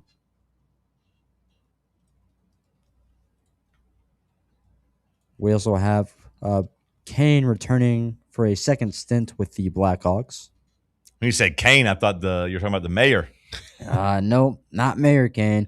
Patrick Kane. Not Harry Kane. Yeah, Harry Kane's the soccer player. Patrick Kane, he still plays? Yeah. Is he good anymore? Yeah. He is 37. Okay. I mean, I knew he was young. I mean, when was that when the Blackhawks were so good? Like 2014, 2015, around that time? It was more like 2010. Dang. Okay. So he was like 22 when they were good? He has won 3 cups with them when they drafted him first overall in 2007. So good for him. And then we have some NBA Summer League superlatives. Guess who made this list? Well, give me the awards. All right, Let's go to break, and you come back and give me the awards. I want to play the NBA awards game, and then we'll see if Bubba has any other games or what we can get into. Nope. We got enough comments on the recruiting. We can continue that conversation. Stick with us. For the fans, by the fans, this is Fan Run Radio, Knoxville. Hey, Vols fans, Cody Brown here. I grew up right here in Tennessee and know what it means when someone says, I've got your back. That's why you can trust Farm Bureau Insurance of Tennessee. Whether it's your home, your vehicle, your family's future, or the business you built from the ground up, we will show up for all of your insurance needs. We are Tennesseans who understand what matters, which is doing right by you. Insurance is not all about just paperwork and policies, but it's about the people we insure every day. So if you want insurance that hits home, give me a call at 865-992-3871. Go Vols. Located in Knoxville's historic Old City, Barley's offers great food, live music, the best draft beer selection in town, and now your new favorite place to watch sports. Their indoor projector is perfect for any weather, and they've revamped their upstairs area with more TVs to take in all of the action. Their menu features hand-battered chicken tenders, juicy burgers, fresh salads, and the tastiest pizza in Knoxville. You can enjoy their happy hour drink specials daily from open until 6 p.m. Barley's Tap Room and Pizzeria. Your tax refund belongs to you, not an identity thief. Over $6 billion in tax refunds were flagged by the IRS for possible identity theft last year. If you're in a bind this tax season, LifeLock can help. They monitor and alert you to identity threats you'd miss on your own, even if you're careful with your personal information. And if you do become a victim of tax-related identity fraud, LifeLock has U.S.-based restoration specialists ready to help solve your identity theft issue. Plus, all LifeLock plans are backed by the $1 Million Protection Package, meaning LifeLock will reimburse you up to the limits of your plan if you lose money due to identity theft. Let LifeLock help protect your financial info, so all you have to worry about is what you do with your tax refund. Go to LifeLock.com, save up to 25% off your first year. The promo code is HERD, promo code HERD, to save up to 25% off your first year.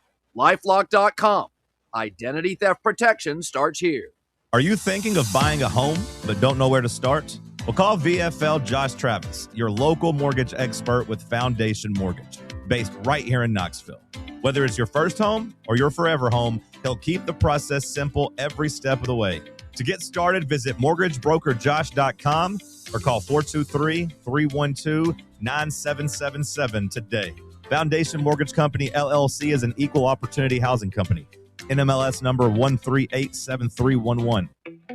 Welcome to Axle Logistics, where excellence isn't just a goal, it's an energy. As a leading third-party logistics company, Axle is powered by an award-winning culture built on a work hard, play hard mentality.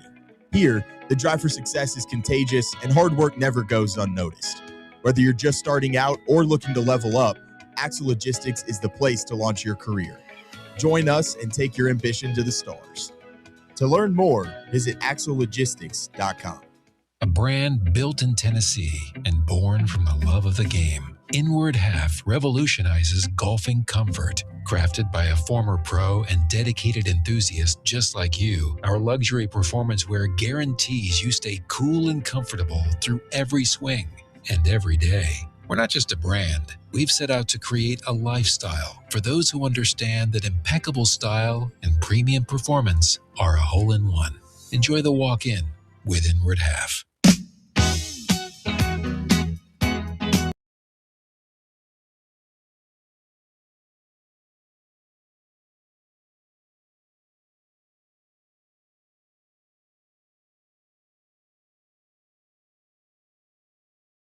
All right, Bubba, what do you got for me here?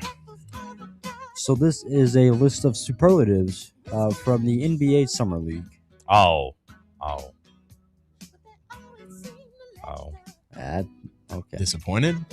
Well, no, I just sounds like I was excited. Summer League. Well, no, I was excited for the superlatives of like the NBA like season or off season or something. I mean, I don't know if I'm gonna get the superlatives from the Summer League, but we'll try. I mean, I watched some of it, but some of these names I'm not even gonna know who the hell they are. Well, let's try. Let's go. What do you got? The Summer League MVP. I'd imagine it's gonna be. I mean, it should be Yoxel, right? They won. No, Nope. It wasn't him. Was it somebody on the Warriors? Nope. Okay. I mean, Yoxel wasn't good enough to be the MVP, so that makes sense. But who would be the Summer League MVP?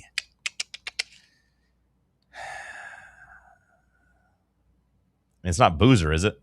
It is. Okay. I was going to say Boozer played and carried his team. I mean, he was better than Yoxel. They just didn't win the championship, so I went there first. But Boozer was deserving. I'm excited to watch the Grizzlies this upcoming year. There was a report out there this week, I don't know if it was true or not, saying that they're going to play some regular season games in Nashville. Now, I think Grizzlies fans might be a little more open to that, like if they actually like reworked their stadium lease and like knew that they had the security and safety of not leaving the city. But like I didn't see like anybody reputable reporting that, except it was out there though, and I saw it make rounds in Memphis. But no, I'm excited to watch Cam Boozer play. Boozer's the favorite right now to win Rookie of the Year. This might be the best like Rookie of the Year race in a long time, if not at least since like 2003 with LeBron versus Melo. Like when you look at there's 4 guys there at the top who all feel like pretty good candidates. Caleb Wilson at Chicago should have like an ultimate green light to kind of mold that team around him and just have a lot of jaw-dropping like highlights. Boozer's going to be kind of the day one go-to guy in Memphis. And then, of course, Peterson, stud, Debanza. If Debanza is playing on a Wizards team and starting next to like Trae Young and Anthony Davis, he might have like the best supporting cast around him. All 4 of those guys going to be pretty interesting. Well, the only name on this list that I cared about, John, and which is why I brought it up, is for the best second-round sophomore. The best second-year sophomore? I mean, that's to me should probably be a Grizzly too. I thought Cedric Howard was probably the best second-year sophomore, but I'm imagining they're not going to go back-to-back Grizzlies, but that's my pick. Nope, it is our guy, Chaz Lanier. Oh, okay, shout out to Chaz. The description here kind of sad. Blink and you miss Lanier's rookie season. Has played more minutes in the G League than he did for the Pistons, and he barely saw the court in the playoffs. That's how often life goes. But Lanier, age 24, has no intention of laying low in Vegas. 6'3" guard, averaged 17.4 points, shot 51.1% from deep, and 9 attempts per game in his 4 appearances. William would like to let it be known that they are not open to games in Nashville. Yeah. And that the report he's talking about is from Evan Sidery, who's not a real human, apparently. I don't know if that guy's a real human or not, but he's one of those like he's a terrible Twitter account, but usually like he'll have at least some tag of who it's from. Like he's an aggregator. I don't know if he's actually a real human or not, though. I thought he was because there's stuff of him like in the past of him trying to be a reporter. So I do think he's a real human, or at least used to be. But whether or not he's like a real reporter that knows what he's talking about, I think has been proven to not really be the case. But he aggregates enough that like some of the stuff he says has some truth to it. But yeah, either way. I mean, Chaz Lanier, I don't know if I would say he was better than Cedric Howard in the Summer League, but Lanier definitely, he did what I wanted him to do, which was if he was going to be a like rotation player for them, he needed to come out and look like he was on a different level than like all these other players. Like because he's already old enough, you know what I mean? Like he's already older. So like you get dropped into this, you should be the best player on the court. and be doing so by doing your role. Like, it'd be one thing if somebody that wasn't going to be, like, if you take a center, for example, a center that's not going to have a green light to shoot threes, but he's like dominating shooting threes in the G League, something that isn't going to translate. I wouldn't take that to mean much. But in Lanier's case, he did all this shooting 51% from three, which is something the Pistons are going to need from him. So, like, I do feel like he had a really good summer league from that regard. Although Coward, I thought was awesome too, and he's a second-year sophomore.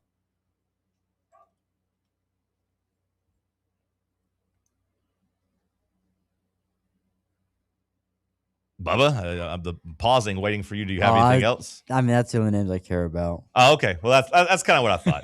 That's kind of what I Darren thought. Peterson is the most intriguing rookie. Which, I mean, I fully agree with that. If I'm looking at all the rookies, like although the most electric is Caleb Wilson. I agree with that. I thought Barry's from Milwaukee had a really good summer league. That guy looks like a stud. So, like, if you asked me like which rookie like raised his profile the most in the summer league, I'd probably say him, because he looked like the best player on the court in the games he played. And we'll see, like, because I mean, we talked about with Cam Boozer, the Bucks don't have a star obviously anymore since they got rid of Giannis. Maybe that'll end up being Tyler Hero and they try to build something around him. But, like, if I'm them, like, I don't really want to get into long-term business with Tyler Hero. I would be doing everything I could to, like, put the ball in Barry's hands and let him learn, mixed in with Amit, like, being his sidekick. I thought he looked awesome. And then the most disappointing was Ade Mara. I will say from just a Hawks fan perspective, that was a guy we were like rumored to maybe be drafting at 8. And like watching him in Summer League made me really happy we didn't draft him. Now, I'm not going to panic and say that he's not going to be okay in the NBA, but like he got pushed around. He got pushed around the Summer League pretty good. It's not like he's a 19-year-old big man either, right? I mean, he's been in college a couple years. Like he should be a little bit more physically imposing against some of those guys, but yeah, he was disappointing. That's it, Bubba? Nothing else? There's a couple names, but I don't really know them, so I don't really care. Okay, fair enough. Fair enough. No games, nothing like that. We're good to go? Yep. Okay. What the hell are we going to talk about for the next 15 minutes? Lane Kiffin hasn't done anything exciting? Nah, I mean, he just pretty much said that his son challenged him to, like, tweet less, which to me means that, like, LSU told him, like, hey, bro, you got to tweet less. I did see that he said Tennessee within, like basically his first, like, opening statement. Like, I don't know what he said about Tennessee. See if you can find that, Bubba. But I saw someone say that cash your bet if you bet on him mentioning Tennessee. I've seen so much stuff on Twitter of, just these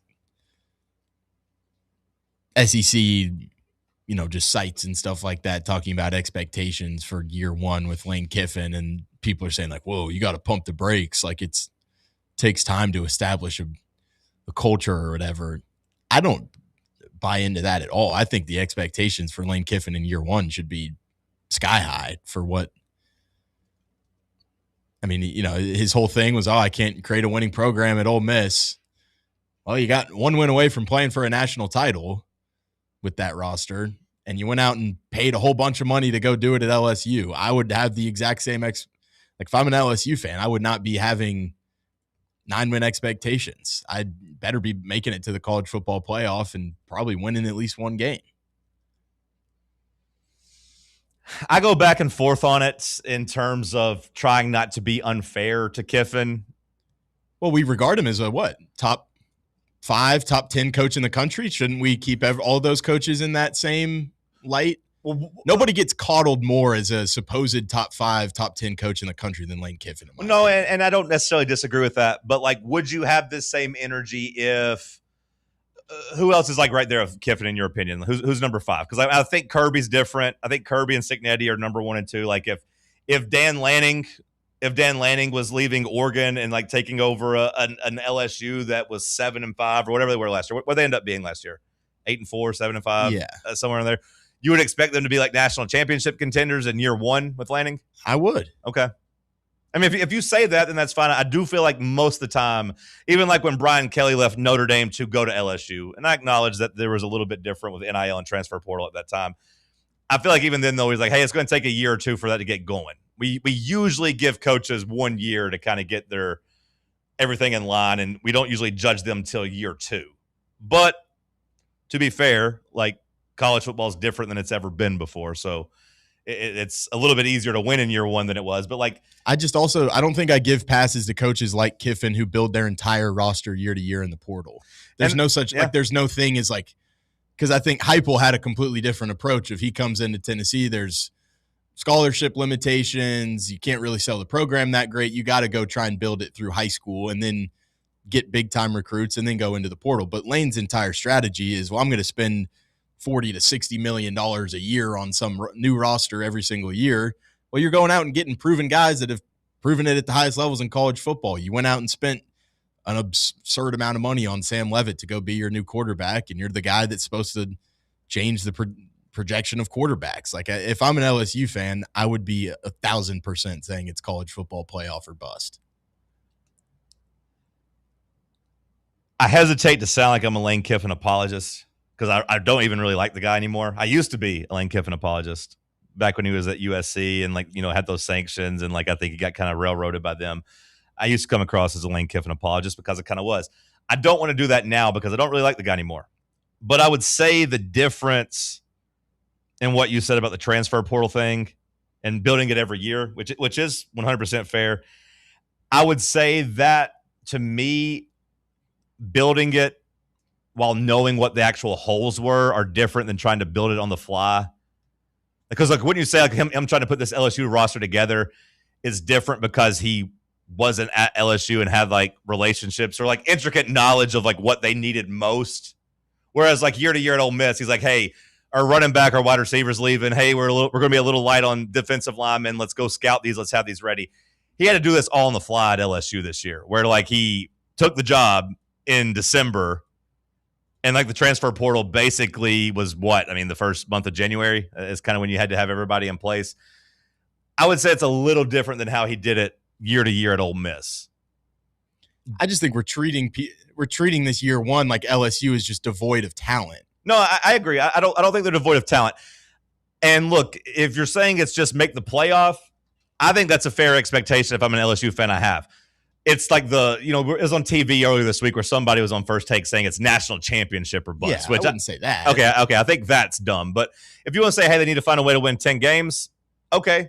Like, I won't push back on that. Like, I think if he is actually a top 5 coach, I would think Kirby Smart would go in there and try to make the playoffs in year 1. Now, again, he's number 1. But, like, Dan Lanning, if you were dropping in Dan Lanning like I asked, I think I would expect him to go in there and, you know, given all the money they were given and going out and being able to buy a quarterback and buy Jordan Seaton, I would say, hey, make the playoff.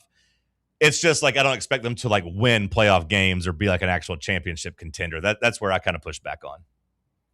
I just think he's out of the excuse now of like, oh, I can only do so much. My program's not big enough. You're at a premier program in LSU with elite resources, elite facilities, great in-state talent to go with all the transfer portal guys you have. Like, I just think all the little excuses that Kiffin's made for his shortcomings ever since his rehabilitation, I think at LSU now there's no more excuses. No, I mean, like, he has an alligator mouth. So, like, now's not the time to have a hummingbird ass. Right. Like, I mean, like, he has talked about it and, like, you know, been that guy. So I'm not giving him any grace in the sense of, like, hey, you get to hide now. Like, I'm going to make fun of them whenever they lose.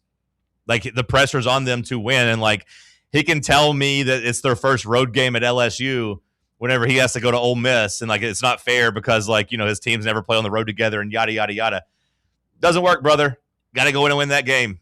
Like, I'm not going to judge you with kids' gloves. Now, if they lose game 1 to Clemson, is that at LSU? It is, right? This is a return. If it's at home and it's at night, you probably need to win that game if you're Lane Kiffin. Even though I know, and we've talked about it, like, coaches in their first game in a new school typically don't win that first big game. But, hey, bro, sorry, you're at home. Clemson isn't the juggernaut that it used to be. 100%. Like Clemson probably not even going to be ranked in the preseason, or at least like maybe like in the 18 to 25 range. Yeah. Yeah. No, I mean, like LSU, is there a point spread out on that already? I assume there would be, right? I would guess, just with how big of a game it is. I would assume they would be at least 4-point favorites in that game, at least. See if you can find it. Looking at the rest of their schedule, like Clemson, Louisiana Tech, at Ole Miss. I mean, they should be 2-1 at the very, very minimum coming out of that. Although, like with the Ole Miss history, you better win that game. LSU's a 10.5-point favorite. Yeah. Okay. I figured I said at least 4.5. So, yeah, 10.5-point favorite. Like, yeah, sorry, bro. Got to win that game. Got to win that game.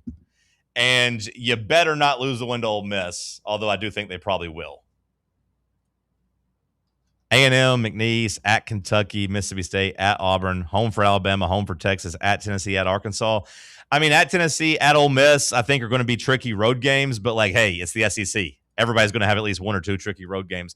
It does feel like LSU's schedule did set them up to be successful. Yeah, you got to play Alabama. Yeah, you got to play Texas, but they're both at home, which means that they're both going to be at night because they always give LSU night games.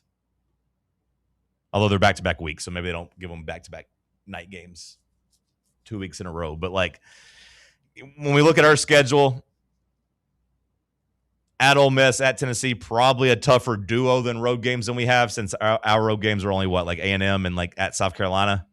Would you say South Carolina's our second toughest road game? At Vandy, whatever. Mm-hmm. I would say they got tougher road games, but, like, whereas we have 3 really tough home games.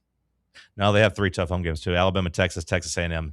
So that is kind of tough. Like those are all going to be 3 top 15 preseason teams. Yeah, that is going to be tough. You better not come out and go like 8-4 though, Lane. 9-3, I think I'd be like, hey, that's an even year. Partly because I don't believe in Sam Leavitt. Like, if you were betting right now, Sam, like, is Sam Leavitt going to be, like, because my take would be, like, Sam Leavitt will probably be the worst quarterback Kiffin has at LSU. Yeah, I'm not a huge Sam Leavitt guy, but also right. He's a tough one to predict. He's either like a top 4 quarterback in the SEC or a bottom 4 quarterback in the SEC, and it's hard for me to kind of project much in between, I feel like. And maybe he's there for 2 years. Like, maybe he doesn't like play his way into the NFL and has another year of eligibility. I just don't love Leavitt either. So like I could see them not being good because of Leavitt. Going like 8-4, 9-3. No, I'm not giving him an excuse. He went to the playoff for the D2. No. Trinidad James was coming out of Ferris State. I'm not giving him that. I'm not giving him an excuse for that. And again, I'm saying if he goes 8-4, like that's going to be a failure. But I'm saying if he went 9-3 and Leavitt wasn't very good, I think like I would probably buy stock in them being good in year 2. Is what I mean. Assuming Leavitt left. I just don't like him. But like I'm not giving that an excuse to go 8-4 because you spent $7 million on that quarterback. Yeah. I just think there could be some premature bearing of him if they go 9-3. And then like he upgrades the quarterback position. But 9-3 to me is kind of that base, like the floor he has to get to. I won't go as far as saying 10-2 and make the playoff. Because again, they are minus like 185 to miss the playoff. So like they should miss the playoff gambling wise. But gotta find a way to go 9-3. That Tennessee game could be huge for both like programs. By the time that rolls around November 21st, it could be a playoff game, like where both teams are coming in with 2 losses and like the loser's eliminated and the winner gets a big game, like a big win. Or it could be like, one of the programs are in kind of bad shape, having a disappointing season. Now, obviously, if Heupel has a disappointing season, that would be worse for his overall tenure because he's deeper into it than Kiffin is. But if Kiffin came into that, coming off of back-to-back losses to Alabama and Texas, now both those games are at home, so they probably don't do that. But like, there's a chance they lose to one of those games and lose at Ole Miss and lose to Texas A&M, and like that could be like LSU's 4th loss, maybe 5th loss. That'd be kind of gross. Could be a pressure-packed game. If you could pick one Tennessee game to go to this year at home, is it the Texas game? Is it Alabama? Or is it like rolling the dice on that LSU game feeling like a playoff game? Yeah. Or do you just want to see us win? So you'll pick like Kentucky. You just want to see a nice win. Auburn. go cheer Alex Golesh during his announcement? I want to say Alabama, but like I don't want to say that like beating Alabama's gotten old because it clearly hasn't. But like it wouldn't feel the same to me as beating Texas or LSU or this year. Really? Okay, so in terms of potential wins, just right here in the preseason, I mean, beating Texas, I think, would be a better win. Yeah, for sure. LSU, it comes down to what I said, like with those, those different options. Like if LSU is really good and Tennessee's really good and it's a playoff, type of atmosphere, I think I agree. If it's LSU's bad or, we pull an upset to get to 8-4, or I guess it'd be 7-4 at that point, that probably doesn't hit the same. I think I'd go Texas, Alabama, LSU, but I think LSU and Bama are somewhat close. I think that's fair.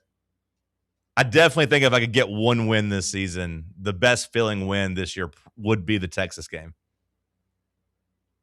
Which is crazy to say. Like you said, it's not that Alabama's getting old and it's like a been there, done that type of thing, but like the Texas one just feels bigger. And like it would also feel like revenge for the Georgia game in a sense to me last year, where it's like you had the chance to start off the season on just such a great note. And like, I think that would be, amplified even more this year, being able to beat a team like Texas, but also with the fact that it's with a promising freshman quarterback. I think that's 100% fair. Last call on the other side. Stick with us. Big Orange Country's home for sports. This is Fan Run Radio. Citizens National Bank. Life is more fun with a Good Life account, offering extra benefits, including bank travel. Experience the trip of a lifetime to Ireland. Explore rolling green hills, historic castles, and charming villages across the Emerald Isle. Get in on the fun. Call 865-429-7935 today. Citizens National Bank. Banking never felt so good. Member FDIC. Are you ready for the start of a new season? Maybe looking for your team to go on a tournament run? Get game day ready with Crumble.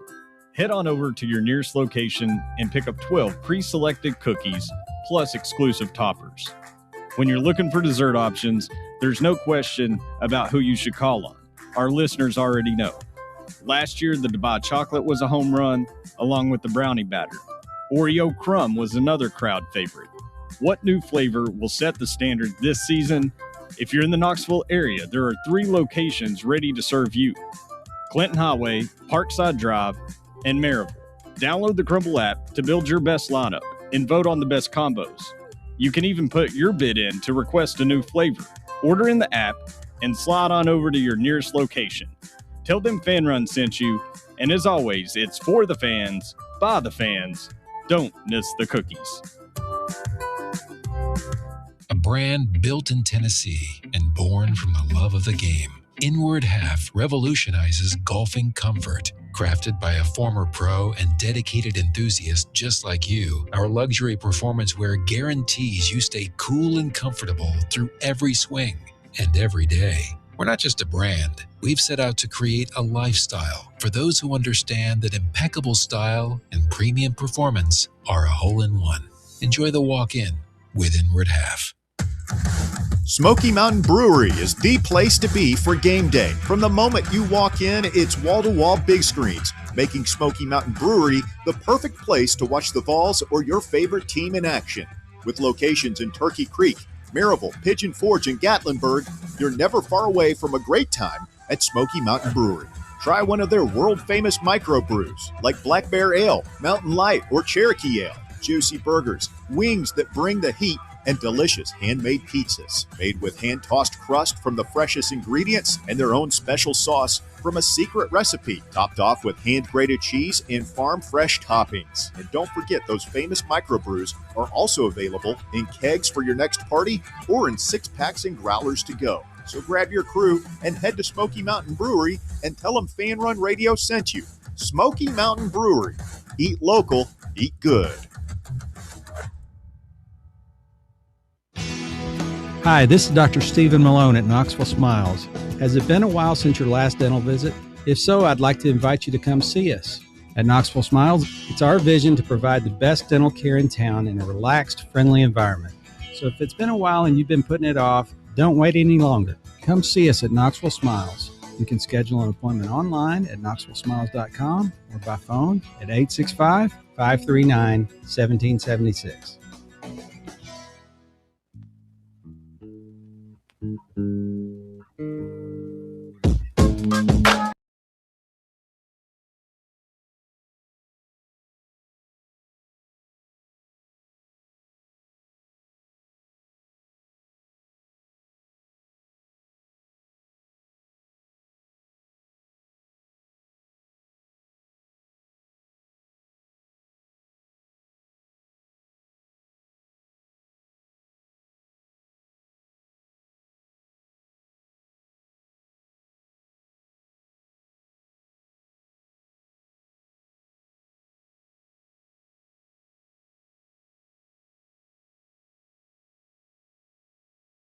And then she whiffs on 3 chips where it rolls back down the hill. She went from like a 12, 14-foot putt for birdie to a quadruple bogey. And then, of course, you saw the news yesterday with Charlie. Did you see the video of Charlie Woods? Yeah. I don't think he was going to be able to get up and down for birdie out of that rough to force another playoff hole.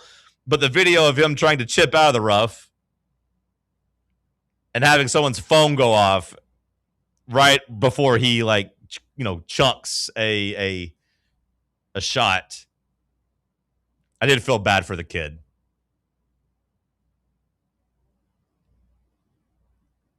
I feel like that person really should be ashamed and publicly shamed for what they did. Having the sound effects on their camera when they take a picture is weird enough as it is. But like doing something in somebody's backswing, like it's one thing if you do it to like Rory McIlroy and make him cry about it. It's another thing to do it to like a kid is he even in college yet, or is he like a high school senior? It's a 17-year-old golf tournament. Yeah, like come on, bro. Like I understand it's Tiger Woods' son, but like you really needed a picture right as he's lining up for this shot. Like come on. Like that's golf decorum you don't even do to like your friends. Like when you're playing, have some heart for like a 17-year-old kid that's trying to like take a next big step in his career. That 9 happened to the girl that smokes all the cigarettes on the course. Oh, really? Yeah. So she's probably just ripping darts after that one. I was waiting to hear her. I didn't know that, but I was waiting for her to like drop, some cuss words because I think that would have been an appropriate response to have that happen. That's like a video game moment. That happens to Tim and I out here on the PGA game in the office. You don't really think that's supposed to happen to professionals?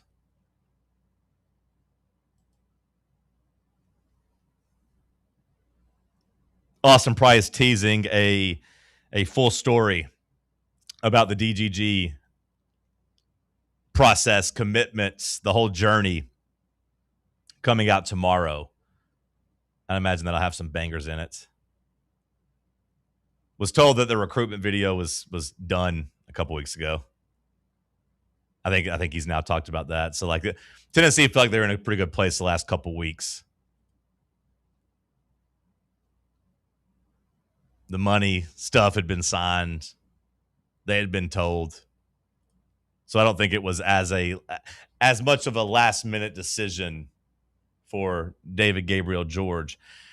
The Ohio State fans picking apart the announcement and like his parents' reaction feels kind of gross to me. They've got, I know every fan base has got bad apples on Twitter, but they seem to have a lot of them. Yeah. Yeah, maybe my algorithm's just giving them to me. It's sad. Yeah. Like even the announcement, like the long written out announcement that DGG tweeted out, just being like, you don't need to hate players for making these decisions or whatever. And then it's just immediately Ohio State fans in the replies, like continuing to do what he said is unnecessary. It was just like, let's give it up, man.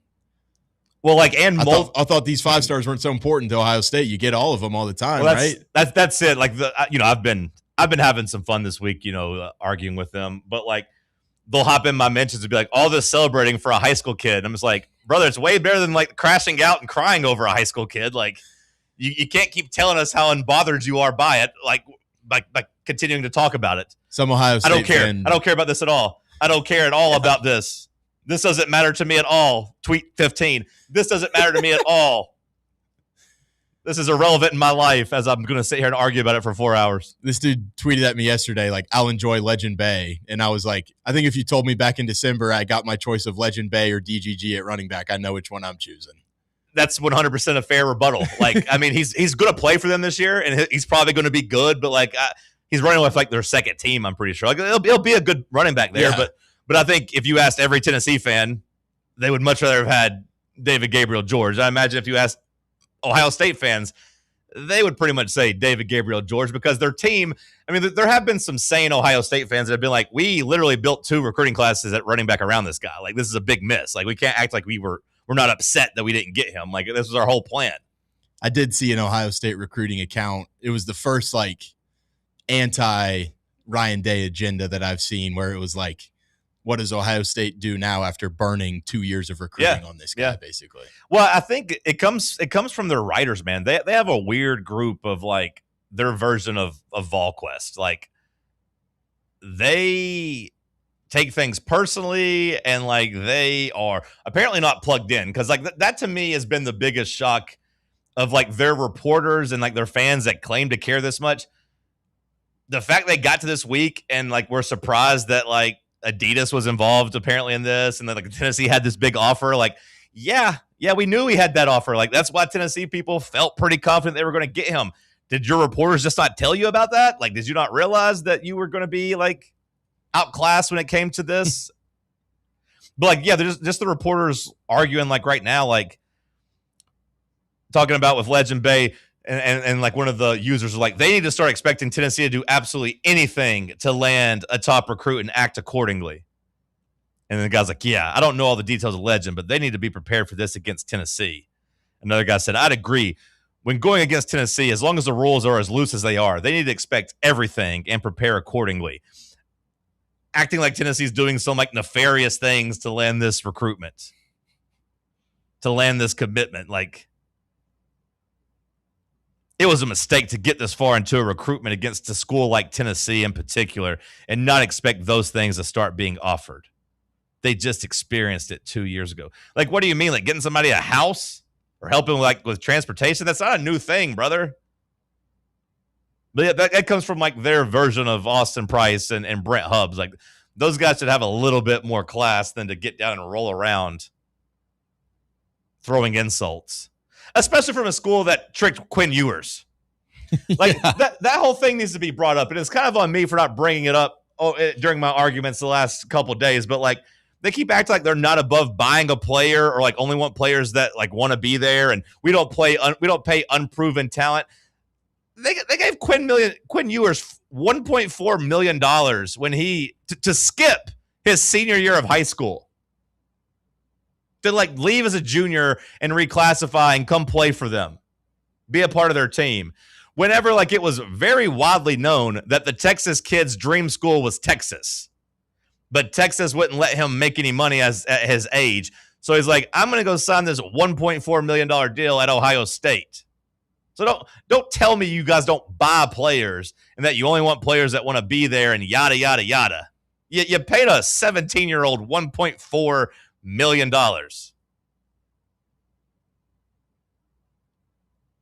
Get out of here. Bubba, what do we miss so far today? Coming across the news desk is a pretty sad story as the father of VFL, Skylar McBee, unfortunately passed away in a pretty tragic accident involving farm equipment and rollovers and things of that nature. We also have Garrett Wright signing with the Angels finally. Looks like it's a 1 year, $397,000 deal. Also, Anson Siebert, the guy that was supposed to pitch first but stepped away in the program in January, has signed with the Nationals. So we'll see what his career does for him. We also have Powerball expanding to the UK. That's got a lot of people. Game's gone. Yeah. The game's gone. And then Premier League is going to do pop-ups, but more than just a pop-up for every Premier League team across many, many cities at the start of the season. In Nashville, it is Sunderland. Austin is Tottenham. Pretty much every major city is going to have a pop-up for a respective Premier League team. Hell is Sunderland. Sunderland do or die? You didn't watch that documentary? No. No. And then the Vols are going to host a meet and greet at a food city up the road from me. They're going to have about 20 guys coming up there this weekend, Saturday, July 25th. Deshaun Bishop is not one of those guys, but George McIntyre is. So somehow this news got even worse, Bubba. You can meet George McIntyre, David Sanders, Perlotti, a couple of other guys, but not Deshaun Bishop. Good job by you boys today. We got to close the door on DGG, I guess, moving forward. We got to find something new to talk about for the next, couple weeks. We'll finish off the week with him, and then okay. we'll try to find a new angle tomorrow. And then hopefully, we got practice 2 weeks, not this upcoming week, but the week after. We'll actually get out and have some practice. Tony Basilio coming up next. I'm sure we'll have some more DGG coverage if you can't get enough of it. Stay locked in on Fan Run Radio.